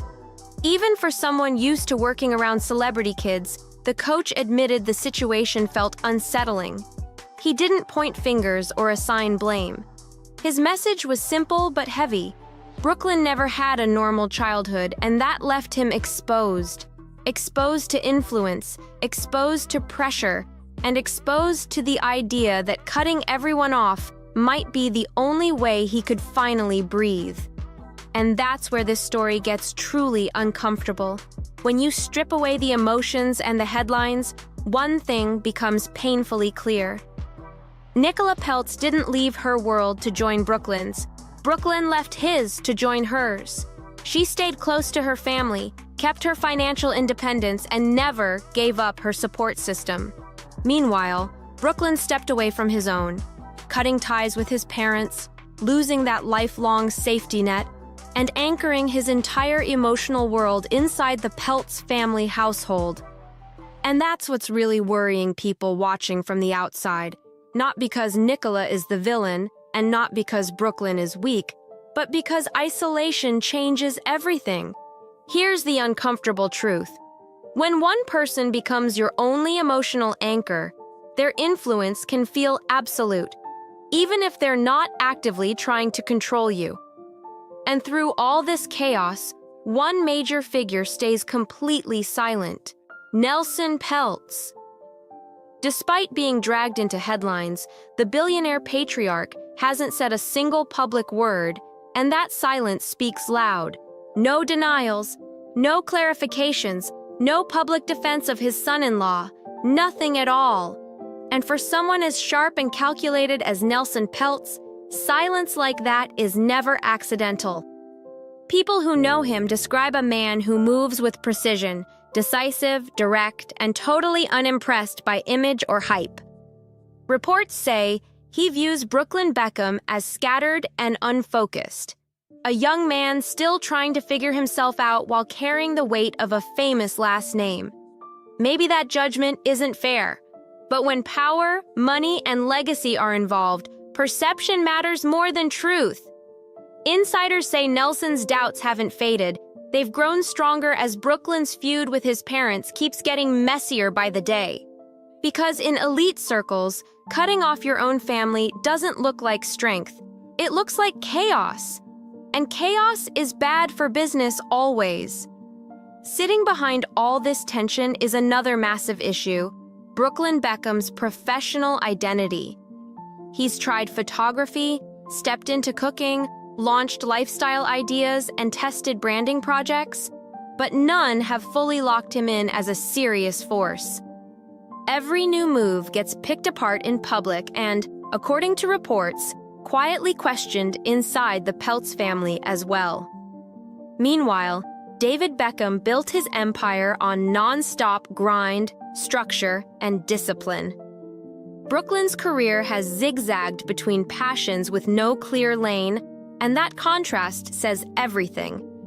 One family runs on legacy and long-term endurance, the other runs on dominance and results. So yeah, friction was inevitable. Sources close to the Beckhams say they noticed the shift in Brooklyn long before things went public. It started small. He stopped making decisions on his own. Conversations began going through other people, and private talks suddenly needed legal middlemen just to happen. That's when it hit them. Something major had shifted, and their son wasn't steering his own ship anymore. People close to the Beckhams swear Brooklyn Beckham didn't always sound like this. He never used to frame his parents as villains or act like they controlled every move he made. Brooklyn fully rejects that version of events, but the timing is hard to brush off. The deeper his marriage went, the further he drifted away. And here's the detail that keeps raising eyebrows: the people refusing to take sides. Brooklyn's siblings have stayed calm and consistent, still posting with their parents, still showing love, still living their lives without dragging any of this into public chaos. That contrast has people talking. It's fueling whispers that maybe this isn't about family control at all, but something far more personal. Because let's be real, if the Beckham home was truly as controlling as Brooklyn claims, why did only one child walk away while the others stayed close and connected? Some fans call Brooklyn brave for standing up for himself. But behind the scenes, the cost of that stand has been brutal, and it's still climbing. No casual calls, no random drop-ins, no warmth left in the system. Everything now runs through formal channels and filtered communication only. And once a family reaches that level of distance, rebuilding stops being emotional. It becomes nearly impossible. Most celebrity family feuds follow the same tired script: big fallout, long silence, then a carefully staged reunion. But this one hits different because it's not just about hurt feelings. It's about structure, power, and identity. You've got two powerhouse families with completely different value systems, and Brooklyn Beckham stuck right in the middle of it all. And the longer this battle drags on, the more permanent it starts to feel. That's why everyone keeps asking the same haunting question: can this family ever find its way back? Because here's the real issue: nobody wants to say out loud. What happens if Brooklyn ever changes his mind? Walking away always feels easy when you believe you're right. But coming back? That takes serious humility, real forgiveness and effort on both sides. And right now, that road looks longer than ever, because when everything settles and the headlines fade, this story won't be remembered for Instagram posts or public statements. It'll be remembered for what it cost. Brooklyn Beckham didn't just step away from an argument. He stepped away from a lifetime of shared history. And no matter who you believe, that kind of break leaves scars. Families don't fall apart overnight like this without years of pressure building underneath. Love, pride, control, fear, and loyalty all collided at once, and now everyone involved is stuck living with the fallout. There are no winners here, just people holding their ground and hoping they chose right. And maybe one day things change. Maybe silence softens, pride fades, and doors quietly reopen. Or maybe this really is the point of no return. Because years from now, this won't be remembered as celebrity gossip. It'll be remembered as a turning point. A moment where loyalty, identity, and power collided and forced choices that couldn't be undone. Brooklyn Beckham may believe he finally found his voice, but voices echo differently once the noise dies down.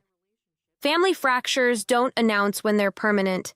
They reveal it slowly, through silence, distance, and time that never gets replaced. And the scariest part? Everyone involved might truly believe they did the right thing.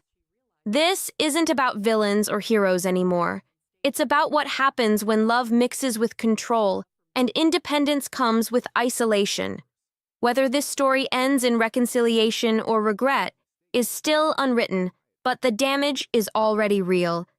And that's why people can't stop watching, because once a family this powerful breaks this publicly, nothing ever goes back to the way it was. Sources say David Beckham and Victoria Beckham would welcome Brooklyn Beckham home in a heartbeat.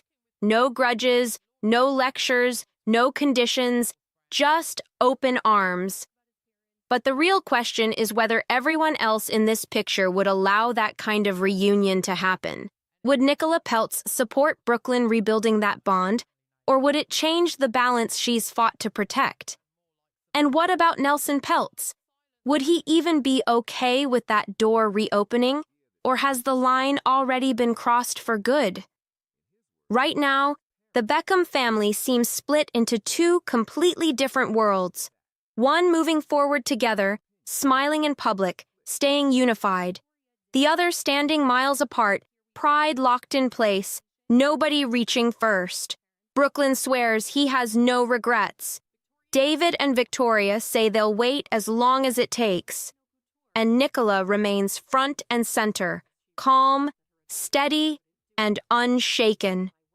Whether she's fiercely protecting her marriage or quietly guiding the story behind the scenes depends on how you see it. But one thing is undeniable. Brooklyn Beckham's life has changed forever, and there may be no easy road back. So what do you think? Has the bridge been burned for good, or is there still a chance for forgiveness down the line? Drop your thoughts in the comments. And if you want more deep dives like this, like, share, and subscribe to the Juicy Reel channel so you don't miss what's coming next. For years, the Beckham family pushed a flawless image, tight, powerful, untouchable, like nothing could ever crack it. Picture-perfect smiles, unity on display, a brand built to look unbreakable. Now that image is breaking apart in real time, and everyone can see it. At the center of this blow-up is Brooklyn Beckham, his wife Nicola Peltz, and her billionaire father, Nelson Peltz. A man insiders claim never believed Brooklyn truly belonged with his daughter. What started as quiet judgment behind closed doors has exploded into an all-out family clash. This isn't small drama. We're talking legal letters, icy silences where love used to live, and tension so deep it may never heal.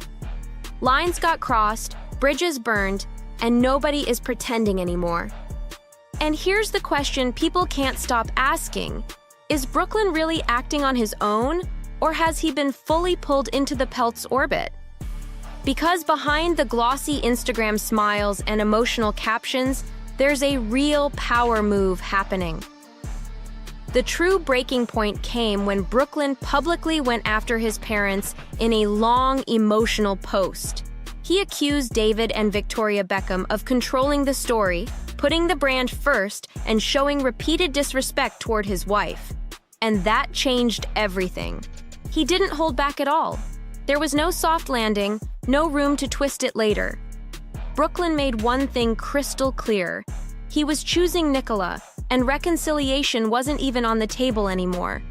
What shocked people wasn't just what he said, it was how final it sounded. No olive branch, no "we're talking", no "time will heal". Just a hard stop, a clean cut, and a message that felt permanent. And according to people close to the Beckhams, that post didn't come out of nowhere. Days before Brooklyn went public, something serious went down behind closed doors. David and Victoria reportedly sent their son a private letter, not online, not through friends, not leaked to the press, but sent directly to him. Why? Because by that point, communication had completely fallen apart. Brooklyn had allegedly sent a cease and desist notice demanding his parents stop mentioning him publicly and instructing them to speak only through lawyers. That move alone stunned the entire family. But what rattled them even more was who they believed was really behind it. Sources say the Beckhams didn't think that legal step came from Brooklyn alone. They suspected strong influence from Nicola and her family, especially her billionaire father. And here's the twist. The letter David and Victoria sent wasn't angry or defensive at all. It was something else entirely. Insiders describe that message as emotional, worried, and deeply personal. No threats, no ultimatums. Just parents asking their son for one simple thing, proof that he was okay. But instead of calming the situation, it seemed to push Brooklyn even farther away. Within days, the public takedown dropped. Brooklyn said he was finally standing up for himself and fired back hard at the idea that Nicola controls him. He claimed that story had it completely wrong. According to Brooklyn, it was his parents who had controlled his life for years, and he made it clear he wasn't going back. This is where public opinion really splits, because while Brooklyn insists he's finally free, every move he's made since cutting ties tells a different story. His entire world has shifted closer to the Peltz family. He lives inside their orbit, moves in their social circle, and according to reports, only communicates with his parents through intermediaries now. That's why more people are starting to believe this isn't just emotional family tension anymore. It looks like a straight-up power struggle. And there's one moment everyone keeps coming back to: the wedding. More specifically, the now infamous first dance. Brooklyn has claimed his mother stepped into that moment with Nicola. A moment he says left him embarrassed and put on the spot. According to Brooklyn, Nicola ran out of the room in tears, and from there, everything changed. While people who were there remember it differently, one detail never changes. That moment shifted everything. The energy in the room flipped instantly. What was supposed to be pure celebration fractured on the spot. A night meant to bring two families together turned into a deep emotional wound that never healed. Even people trying to stay neutral felt the tension snap in real time. And let's be real, that dance was never about music or timing. It was about emotions, boundaries, and how everything was perceived in that moment. For Nicola, that night appears to have been the final breaking point. Reports suggest she made her position crystal clear after the wedding, according to people close to the situation. Brooklyn was reportedly told he couldn't keep both his wife and his mother in his life. No gray area, no compromise, just a choice, plain and simple. And Brooklyn made that choice. He chose Nicola. Since then, everything has only grown colder. Invitations have allegedly been declined, family events skipped, communication cut off entirely. Insiders claim Nicola has stayed firm, refusing to attend any gathering where David and Victoria are present. And that line hasn't moved. Whether you see this as self-protection or something far more calculated really depends on where you stand. But the outcome is impossible to ignore. Brooklyn Beckham is now almost completely disconnected from the family he grew up in. While Nicola Peltz has taken center stage publicly, the most powerful figure in this entire situation barely says a word at all. Her father, Nelson Peltz, moves very differently. He's a billionaire investor, a corporate heavyweight, and a man used to control, structure, and leverage. According to multiple reports, he was never particularly impressed. Sources claim he quietly dismissed Brooklyn's career attempts, photography, cooking, lifestyle branding, viewing them as scattered and lacking direction. No public insults, no loud blow-ups, just cold skepticism. And that kind of silence carries weight. Because when someone with that level of money and influence isn't convinced by you, it matters. Especially when that same person controls the world you now live inside. And there's one more detail that's starting to raise serious concern about Brooklyn's future, and it changes how this entire story looks. Before the wedding even happened, a strict prenuptial agreement was signed. If the marriage were ever to end, Brooklyn Beckham would have zero access to the Peltz family fortune. Under that deal, he would walk away with only what the couple built together, nothing more. That clause set off serious alarms, not because of greed or money, but because of dependency. If Brooklyn's marriage ever fell apart after cutting off his parents, he wouldn't just lose his wife. He'd lose his entire support system. That fear has reportedly haunted David Beckham and Victoria Beckham ever since. The idea that their son placed his entire future in someone else's hands hasn't left them. And despite everything that's happened, people close to the Beckhams insist the door is still open. They say David and Victoria would welcome Brooklyn back immediately. No conditions, no public apology, no demands, but Brooklyn has made his position crystal clear. He says he has no regrets. He believes he spoke his truth, and he's standing by it, no matter the cost. And Brooklyn feels completely justified in walking away. Meanwhile, his siblings keep moving forward, careers growing, lives unfolding, parents cheering them on publicly. The family machine keeps rolling like nothing stopped, except for one missing piece, Brooklyn Beckham. And while Brooklyn insists he's finally free, people who knew him long before Nicola and long before fame turned into family politics are starting to speak up. What they're saying isn't flattering to anyone involved. And one of the most unexpected voices didn't come from Hollywood at all. It came from football. Brooklyn's former youth coach from Queens Park Rangers spoke out publicly. He showed sympathy, but not in the way people expected. He didn't take sides. He didn't rush to defend David Beckham and Victoria Beckham. And he didn't praise Brooklyn's choices either. Instead, he painted a picture that made people uncomfortable. He described a childhood shaped by anxiety, constant pressure, and emotional distance most people could never imagine. He spoke about Brooklyn being surrounded by full-time security at a young age, about how fame and wealth didn't equal safety, balance, or happiness, and how that kind of life leaves marks that don't fade easily, and even for someone used to working with kids from famous families, certain moments felt deeply unsettling. He stopped short of blaming anyone directly, but the message landed loud and clear. Brooklyn didn't grow up normal, and that lack of normalcy left him exposed, vulnerable to pressure, vulnerable to influence, vulnerable to believing that cutting everyone off was the only way to protect himself. And this is where the story gets uncomfortable. When you strip away emotion, one reality stands out. Nicola Peltz didn't leave her world to join Brooklyn Beckham's. Brooklyn left his world to join hers. She stayed close to her family. She kept her support system solid. She remained financially independent. Brooklyn, meanwhile, stepped away from his parents, lost access to the structure he grew up with, and tied his emotional future to one household, the Peltz household. That imbalance is what worries observers the most.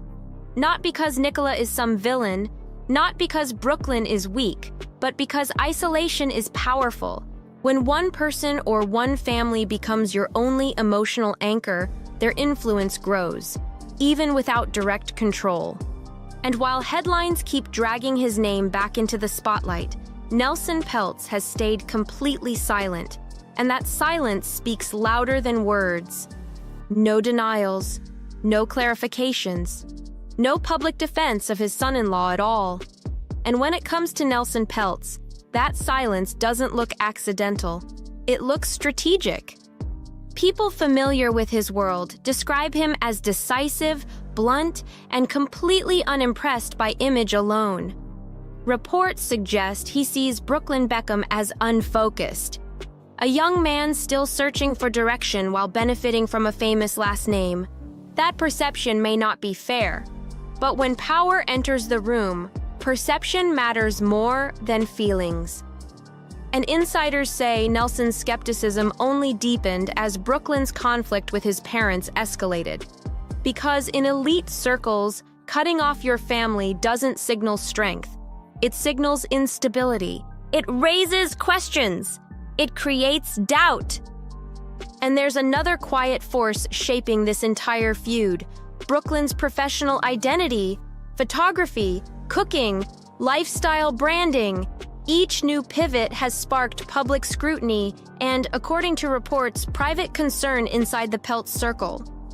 While David Beckham built his empire through discipline, consistency, and long-term focus, Brooklyn's path has looked exploratory, uneven, and still unresolved. And in families where legacy matters, that contrast speaks louder than any argument. That contrast matters.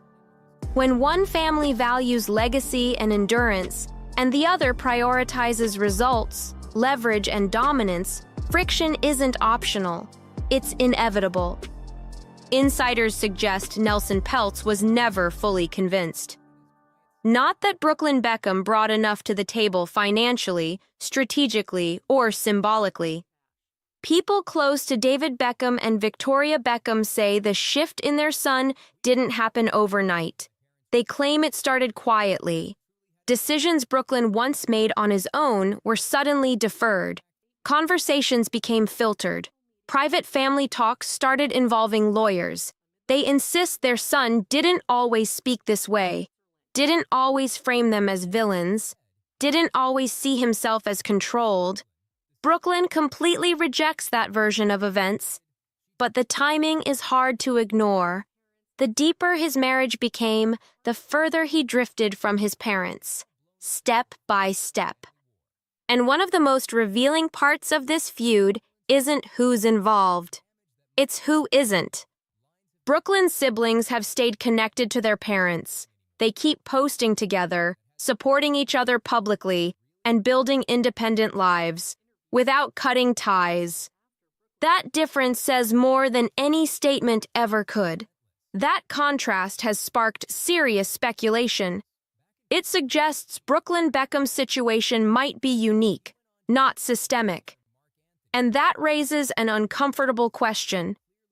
If the Beckham household was truly as controlling as Brooklyn claims, why did only one child walk away so completely and do it so publicly? Brooklyn has been praised by some for standing up for himself. But behind closed doors, insiders say the personal cost has been brutal. No casual check-ins, no random family dinners, no safety net to fall back on when things get rough. Every interaction is now formal, filtered, carefully managed. And once relationships reach that stage, rebuilding them becomes exponentially harder. Most celebrity family dramas follow the same pattern: shock, silence, then reconciliation. This one doesn't, because this situation isn't just emotional, it's structural. Two powerful families, two completely different value systems, one son caught in the middle. And the longer this drags on, the more permanent it starts to feel. That's what makes this so heavy. Because this was never just about one argument or one bad moment. It's about a fracture that keeps widening. This isn't just about feelings anymore. It's about systems, influence, leverage, and long-term consequences that don't disappear overnight. And that leads to the question hanging over everything. What happens if Brooklyn Beckham ever changes his mind? Walking away is easy when you feel justified. Coming back is the hard part. It takes humility, accountability, and forgiveness on both sides. While David Beckham and Victoria Beckham are reportedly still open to reconciliation, insiders say that openness isn't shared by everyone involved. If Brooklyn wanted to reconnect tomorrow, the road back wouldn't be simple, and it wouldn't be guaranteed. That's where everything stands right now. Would Nicola Peltz support a reunion? If Brooklyn changed his mind, would Nelson Peltz allow that door to reopen? Or has the line already been crossed for good? At this moment, the Beckham family exists in two separate realities, one moving forward together, one standing firmly apart. Brooklyn insists he has no regrets. David and Victoria insist they'll wait forever. And Nicola remains constant, present, central, unwavering. Whether she's protecting her marriage or quietly shaping the story depends entirely on perspective. But one thing is undeniable. Brooklyn Beckham's life has fundamentally changed, and there may be no clean way back. If you want more raw, no-filter deep dives like this, hit subscribe on Juicy Reel right now, stay locked in, and don't miss what stories break next. This isn't about hurt feelings anymore. It's about systems, influence, leverage, and consequences that don't fade with time. And that leaves one question hanging in the air. What happens if Brooklyn Beckham ever changes his mind? Walking away feels easy when you believe you're right. Coming back is the real challenge. It demands humility, accountability, and forgiveness from every side involved. While David Beckham and Victoria Beckham are reportedly still open to reconciliation, insiders say that openness doesn't extend to everyone around Brooklyn. If he decided to reconnect tomorrow, the path back wouldn't be smooth, and it definitely wouldn't be guaranteed. So here's where everything stands. Would Nicola Peltz actually support a reunion?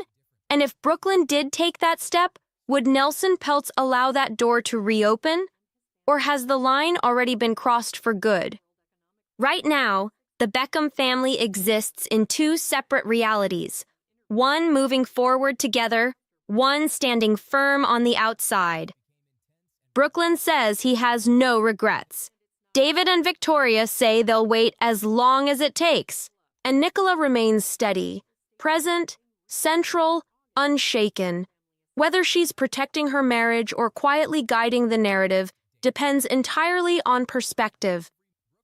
But one truth is impossible to ignore. Brooklyn Beckham's life has permanently shifted, and there may be no clean way back. If you want more sharp, no-filter deep dives like this, subscribe to Juicy Reel right now, stay tapped in, and don't miss what breaks next. And today we actually heard from David Beckham. He was on CNBC this morning, and while he didn't address this controversy specifically, he was asked about social media and children's use of social media. So here's what he said. They make mistakes. Children are allowed to make mistakes. That's how they learn. So that's what I try to teach my kids. But, you have to sometimes let them make those mistakes as well. He basically talks about the fact that he is not the one being controlled by his wife. His family were controlling him. When your dad is one of the most ruthless competitors the world has ever seen, failure doesn't just hurt, it hits hard, like reality slamming the door in your face. And right now, that's exactly where Brooklyn Beckham finds himself. This isn't some quiet family awkwardness or a private disagreement. It's pressure, pride, and privilege crashing straight into real life. The perfect Beckham image is starting to crack, and those polished smiles don't feel so polished anymore. The family might be playing it cool in public, but that silence is loud, especially coming from David Beckham, who's letting his moves speak way louder than words.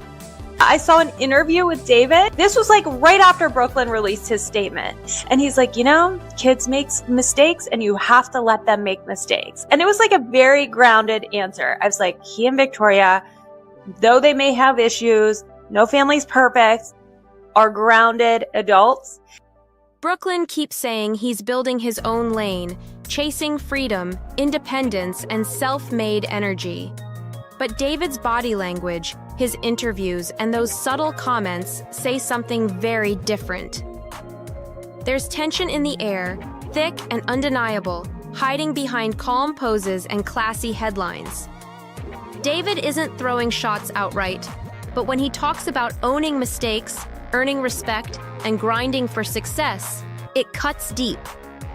Coming from a man who built everything with discipline, sacrifice, and non-stop hustle, those words don't land like advice. They land like judgment. Brooklyn keeps talking about independence, but his track record tells a rougher story. Projects get launched, then quietly dropped. Big dreams start strong, then fade out halfway. Opportunities keep landing in his lap, not from grinding day and night, but from carrying one of the biggest last names on the planet. And now the world is watching closely, waiting to see if he'll finally prove he's more than just a Beckham. That gap between image and reality has never looked this sharp. Recently, David Beckham had a 50th birthday party that was a star-studded event, and Brooklyn and Nicola were not there. Allegedly, David Beckham also planned an all-boys fishing trip for his 50th birthday, and Brooklyn Beckham declined. So is Brooklyn choosing to distance himself from the Beckham name and just move on with his new life and new wife? While Brooklyn is busy saying he's doing my own thing, David and Victoria have made a move that feels cold, but calculated. They've stopped shielding him completely. No more family safety net, no more soft landings. They're letting the cracks show in real time, and it's brutal to watch. The spotlight has clearly shifted, and it's obvious where the support is going now. All the praise and energy are aimed at the kids who are actually putting in work. Romeo is out here dominating the fashion lane, walking major runways and landing campaigns like a seasoned pro. Cruz is charging full speed into music, dropping tracks, performing live, and grinding non-stop to make it happen. The parents never directly clap back at Brooklyn's "I'm independent" talk, but their silence speaks loud. The love, attention, and hype for Romeo and Cruz aren't random, it's strategic. This is classic David Beckham playbook in action. This is how David plays the game, in business, sports, and life, period. His mindset never switches up. You show up, you put in the work, you take the hits, and you finish what you start. In his world, nobody waits around for someone who quits halfway through, and that rule has always been non-negotiable. And that's where things get uncomfortable, because Brooklyn has started to get known for doing the opposite. His first shot was football, the family legacy lane, elite training, top-tier coaches, every door wide open. Most kids would dream of that setup, but instead of stacking progress, it all slipped away. No contract, no breakthrough, no real career. The dream ended before it ever got breathing room. Then came photography. Big connections rolled in fast. Major fashion collaborations, a glossy photo book, access to elite art programs people spend years chasing. Once again, the same cycle showed up. Quick hype, early praise, loud buzz, then silence. Projects launched hot and faded just as fast, unfinished and forgotten. Just when people thought he'd finally found his lane, he switched gears again. Suddenly, Brooklyn Beckham was everywhere as a so-called celebrity chef. Viral clips, TV appearances, luxury kitchens, clean edits, and flashy vibes. It looked legit on the surface, but behind the scenes, questions were stacking fast, and not everything was adding up. Drop the next piece when you're ready. We're keeping this pressure tight. The attention was wild, and Brooklyn even admitted it himself. No formal training, no culinary school, no chef background, nothing like that. Still, major media outlets were hyping him up like he was the next big thing in food. Critics didn't hold back, though. They came swinging hard, breaking down his dishes, questioning his skills, and calling it out across every platform. Instead of leveling up and proving them wrong, Brooklyn started fading again. Just like before, he slipped out of the spotlight as fast as he stepped into it. Another dream, half-cooked and left sitting there unfinished. Then came another curveball, entrepreneur mode. Out of nowhere, Brooklyn was teasing his own hot sauce brand. Clean branding, sleek designs, big talk about future plans, and even hints at opening a restaurant. Every new move was sold as the dream he'd finally lock in and commit to. But over time, people started noticing the same pattern repeating. No steady grind, no clear growth, just loud launches followed by quiet exits. What first looked like passion started feeling more like chasing trends.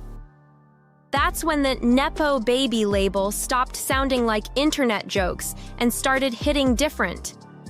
This was never about lack of access. Brooklyn's had everything: money, fame, connections, and one of the strongest last names in the game. And yet, the question still hangs heavy. What happens when opportunity keeps showing up, but follow-through never does? What critics, and maybe even his parents, keep circling back to is one missing piece. Not talent, not access, not money. It's consistency and follow-through. And that's exactly why David Beckham's recent interviews hit so hard.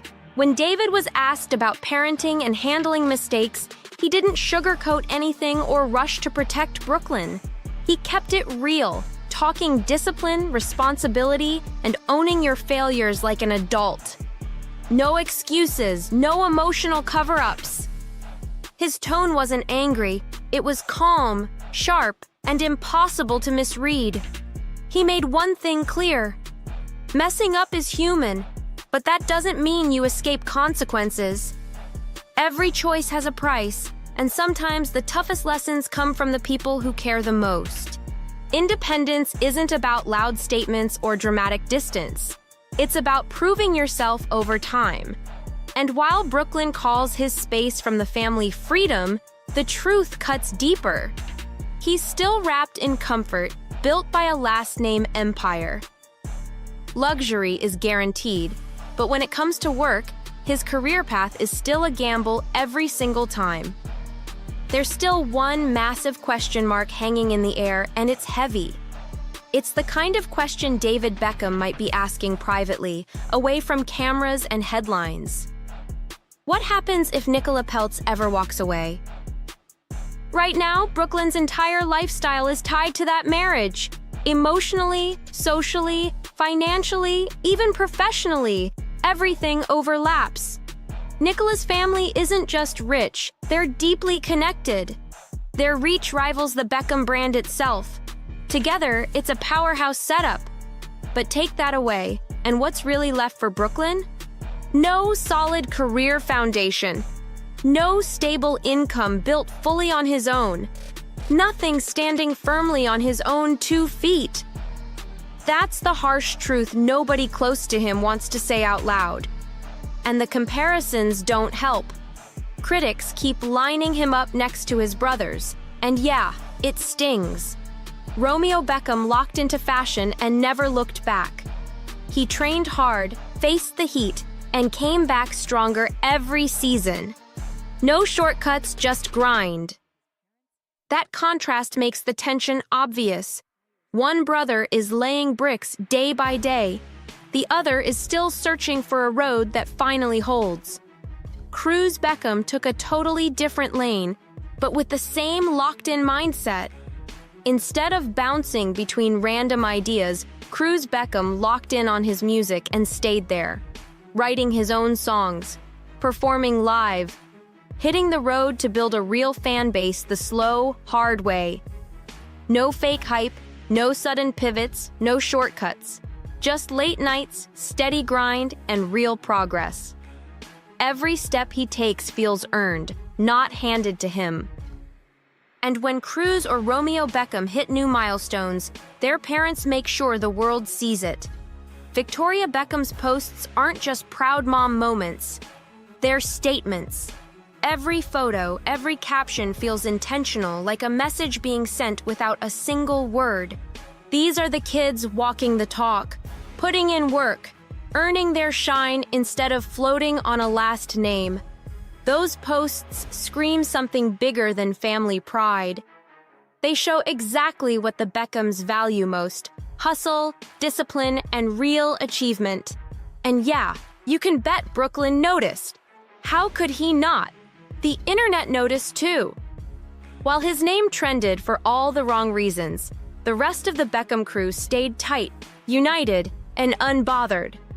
Showing up together, owning Fashion Week, celebrating wins that actually meant something.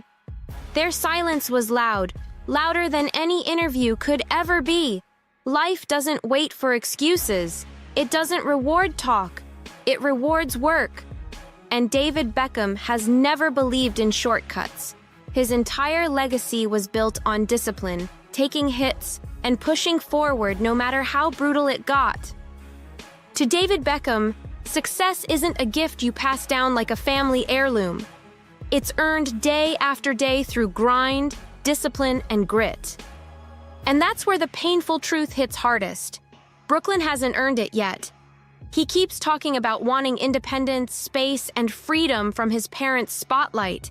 But his version of freedom looks more like comfort than courage. Because here's the real deal. Freedom without responsibility isn't independence. It's a bubble, a soft, safe, privilege-filled bubble. And maybe that's what stings most for David, a man who built everything from nothing, watching his son coast on what was handed to him. This isn't minor family tension, it's a full-blown clash of values, legacy versus lifestyle, quiet but fierce. David isn't the type to explode in public, so don't confuse his silence with weakness. What makes this situation so explosive isn't just what Brooklyn said, it's what his parents didn't say.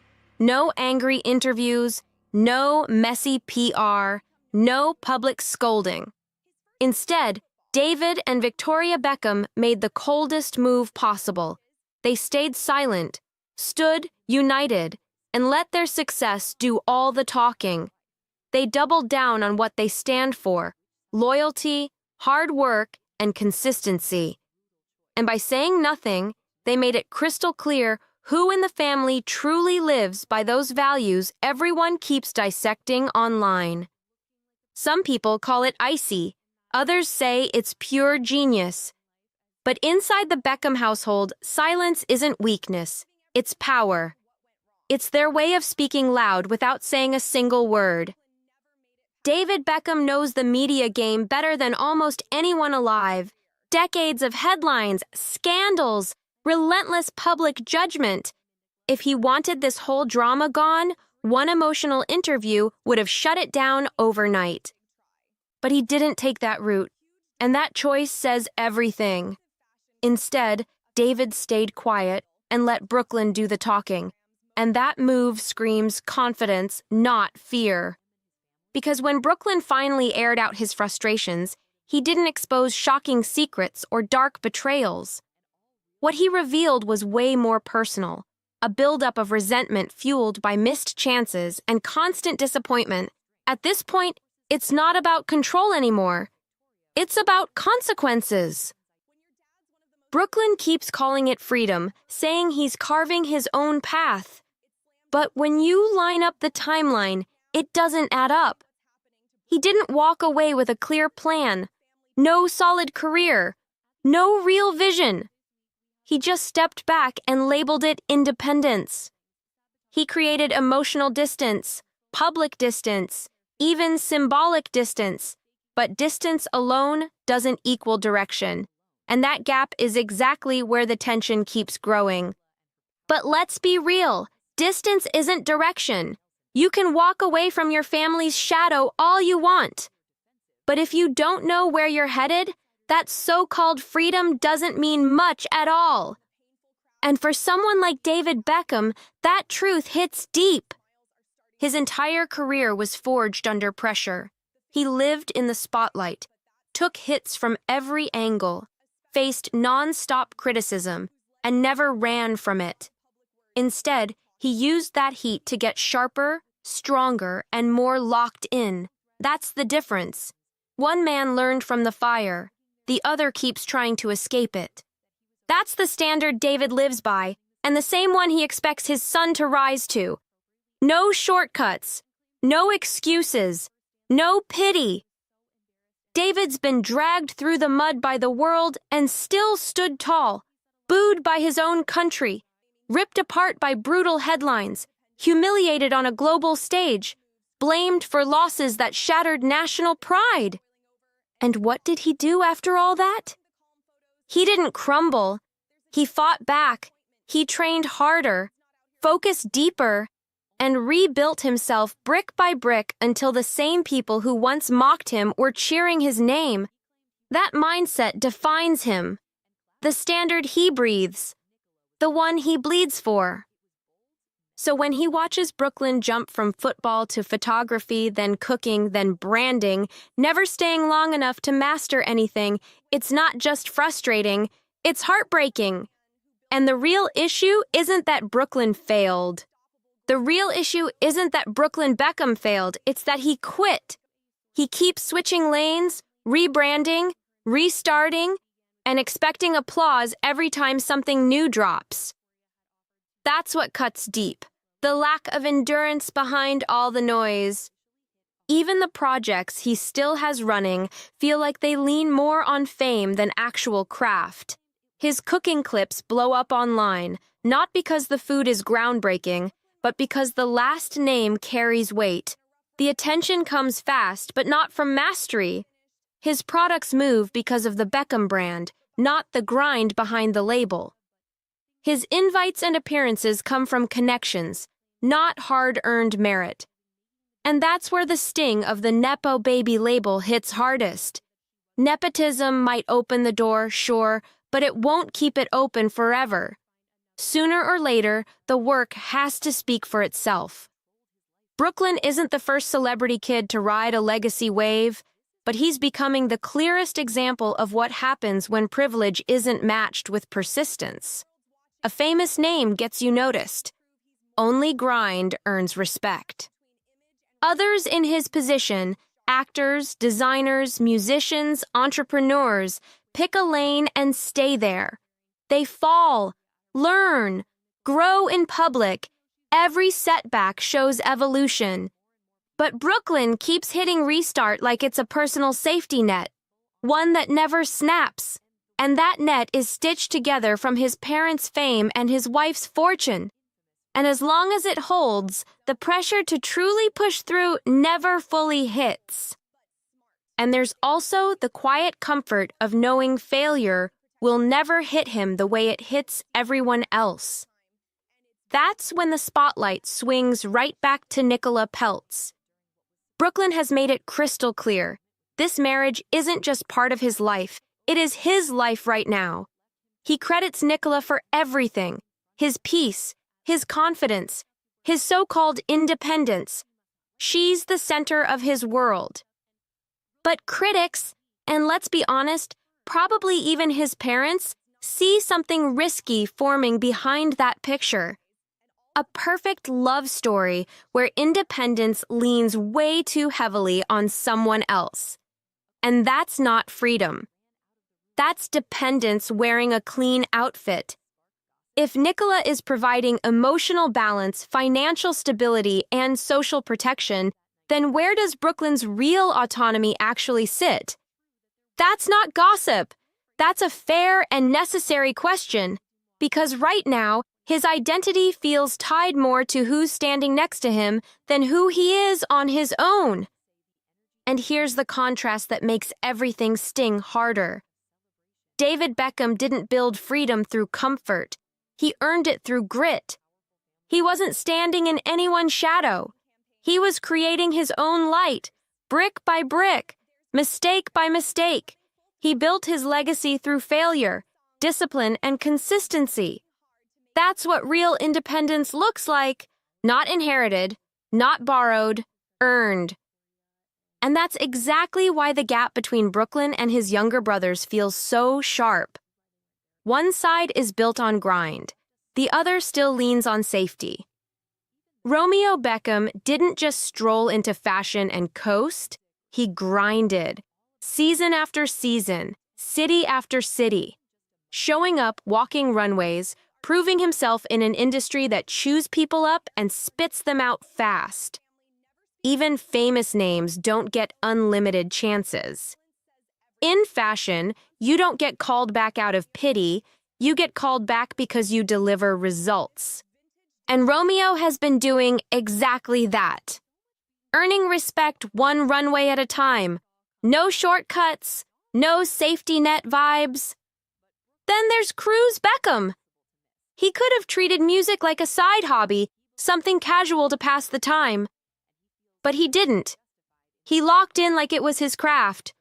Writing, rehearsing, performing, touring, taking every step seriously and building something real from the ground up. No viral gimmicks, no empty hype, just steady effort and raw work ethic. And that's what separates him. So when David Beckham and Victoria Beckham publicly cheer for Romeo and Cruz, it's not just proud parent energy. It's strategy. Every post, every shout-out, every photo is intentional. These are the ones earning their shine. This isn't favoritism, it's alignment. They're not backing excuses. They're backing effort. And deep down, Brooklyn feels that shift. He sees it too, because in the Beckham household, showing up actually matters. Love in that family might be equal, but respect is something you have to earn every single time. And that's exactly why Brooklyn's frustration finally spilled out loud and messy for the world to see, accusing his parents of controlling the narrative and caring more about image than truth. And to be fair, he wasn't completely wrong, but he wasn't completely right either. The Beckhams have always cared about image. But in their world, image isn't fake smiles or polished perfection. It's discipline, consistency, results. You don't talk about who you are, you prove it every day. Brooklyn, though, seems to want recognition without the receipts, praise without progress, freedom without accountability. And that disconnect is impossible to ignore. But David Beckham doesn't play that game. Not now. Not ever. And what makes this situation so powerful isn't what David said, it's what he didn't say. He didn't trash his son publicly. He didn't deny Brooklyn's feelings. He didn't clap back with anger. Instead, he gave a quiet masterclass in restraint. A reminder that kids mess up. They stumble. They learn. That wasn't coldness. It was context. David didn't respond with bitterness. He responded with perspective, turning a headline-grabbing outburst into a real-life lesson about growing up. One emotional explosion doesn't define Brooklyn, but it doesn't erase accountability either. they do this dance, and Mark Antony's like, go put your hands on your mother's hips. The Beckham family drama continues to escalate after firstborn son Brooklyn Beckham blasted his famous parents, David and Victoria, in a long and emotional Instagram. Brooklyn Beckham, the firstborn son, has finally snapped the silence and gone straight at his famous parents, David Beckham and Victoria Beckham, with a raw, emotional Instagram post that shook their polished public image hard. This wasn't some vague post or quiet hint. It was direct, personal, and impossible to ignore. His statement didn't come out of thin air either. Brooklyn pulled the curtain back on what really went down at his wedding, sharing moments that reportedly left guests stunned and whispering behind the scenes. What was meant to be a perfect, picture-ready celebration slowly spiraled into something deeply uncomfortable. Sources claim Victoria's behavior on stage, including a highly awkward mother-son dance in front of everyone, crossed emotional boundaries and made more than just Brooklyn uneasy. Those details stayed buried for a long time, until now. And once they surfaced, the mood reportedly shifted fast.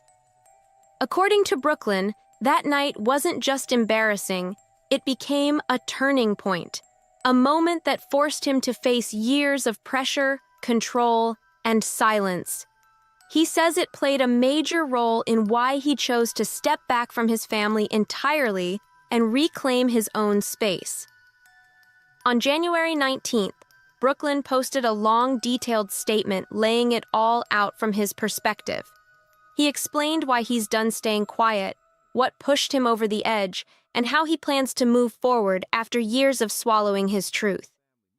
His message opened with the words, "I have been silent for years and made every effort to keep these matters private for my entire life. My parents have controlled narratives in the press about our family," Brooklyn wrote, and he didn't sugarcoat a thing. He said he's watched firsthand how far they're willing to go to shape stories, plant rumors, and protect their image, even when it means innocent people take the hit. According to Brooklyn, the goal was always the same: protect the facade. And he made it clear he believes the truth always finds its way out. And Brooklyn wasn't finished. After breaking his silence, he dug into specific moments from his past that he says completely changed how he sees his family. He pointed straight to his 2022 wedding to Nicola Peltz, saying the tension didn't start after the ceremony. It had been building for years. Brooklyn claimed his parents repeatedly tried to interfere in his personal relationships, and by the time the wedding was approaching, things were already boiling over. As the big day in Palm Beach, Florida got closer, he says the pressure became impossible to ignore. Just days before the couple planned to say "I do," Brooklyn revealed that Victoria Beckham suddenly announced she would no longer be making Nicola's wedding dress. This came at the very last moment, despite earlier excitement about Nicola wearing one of her designs, forcing Nicola to scramble under intense pressure to find a new gown. At the time, Nicola addressed the situation publicly, telling Variety she chose Valentino Couture because she realized her atelier couldn't do it. But Brooklyn's version suggests that explanation barely scratched the surface, and that a lot more was happening behind closed doors. In his Instagram post, Brooklyn made one thing crystal clear. This was never just about a wedding dress. He said the real issue ran way deeper. According to Brooklyn, his parents spent years trying to control every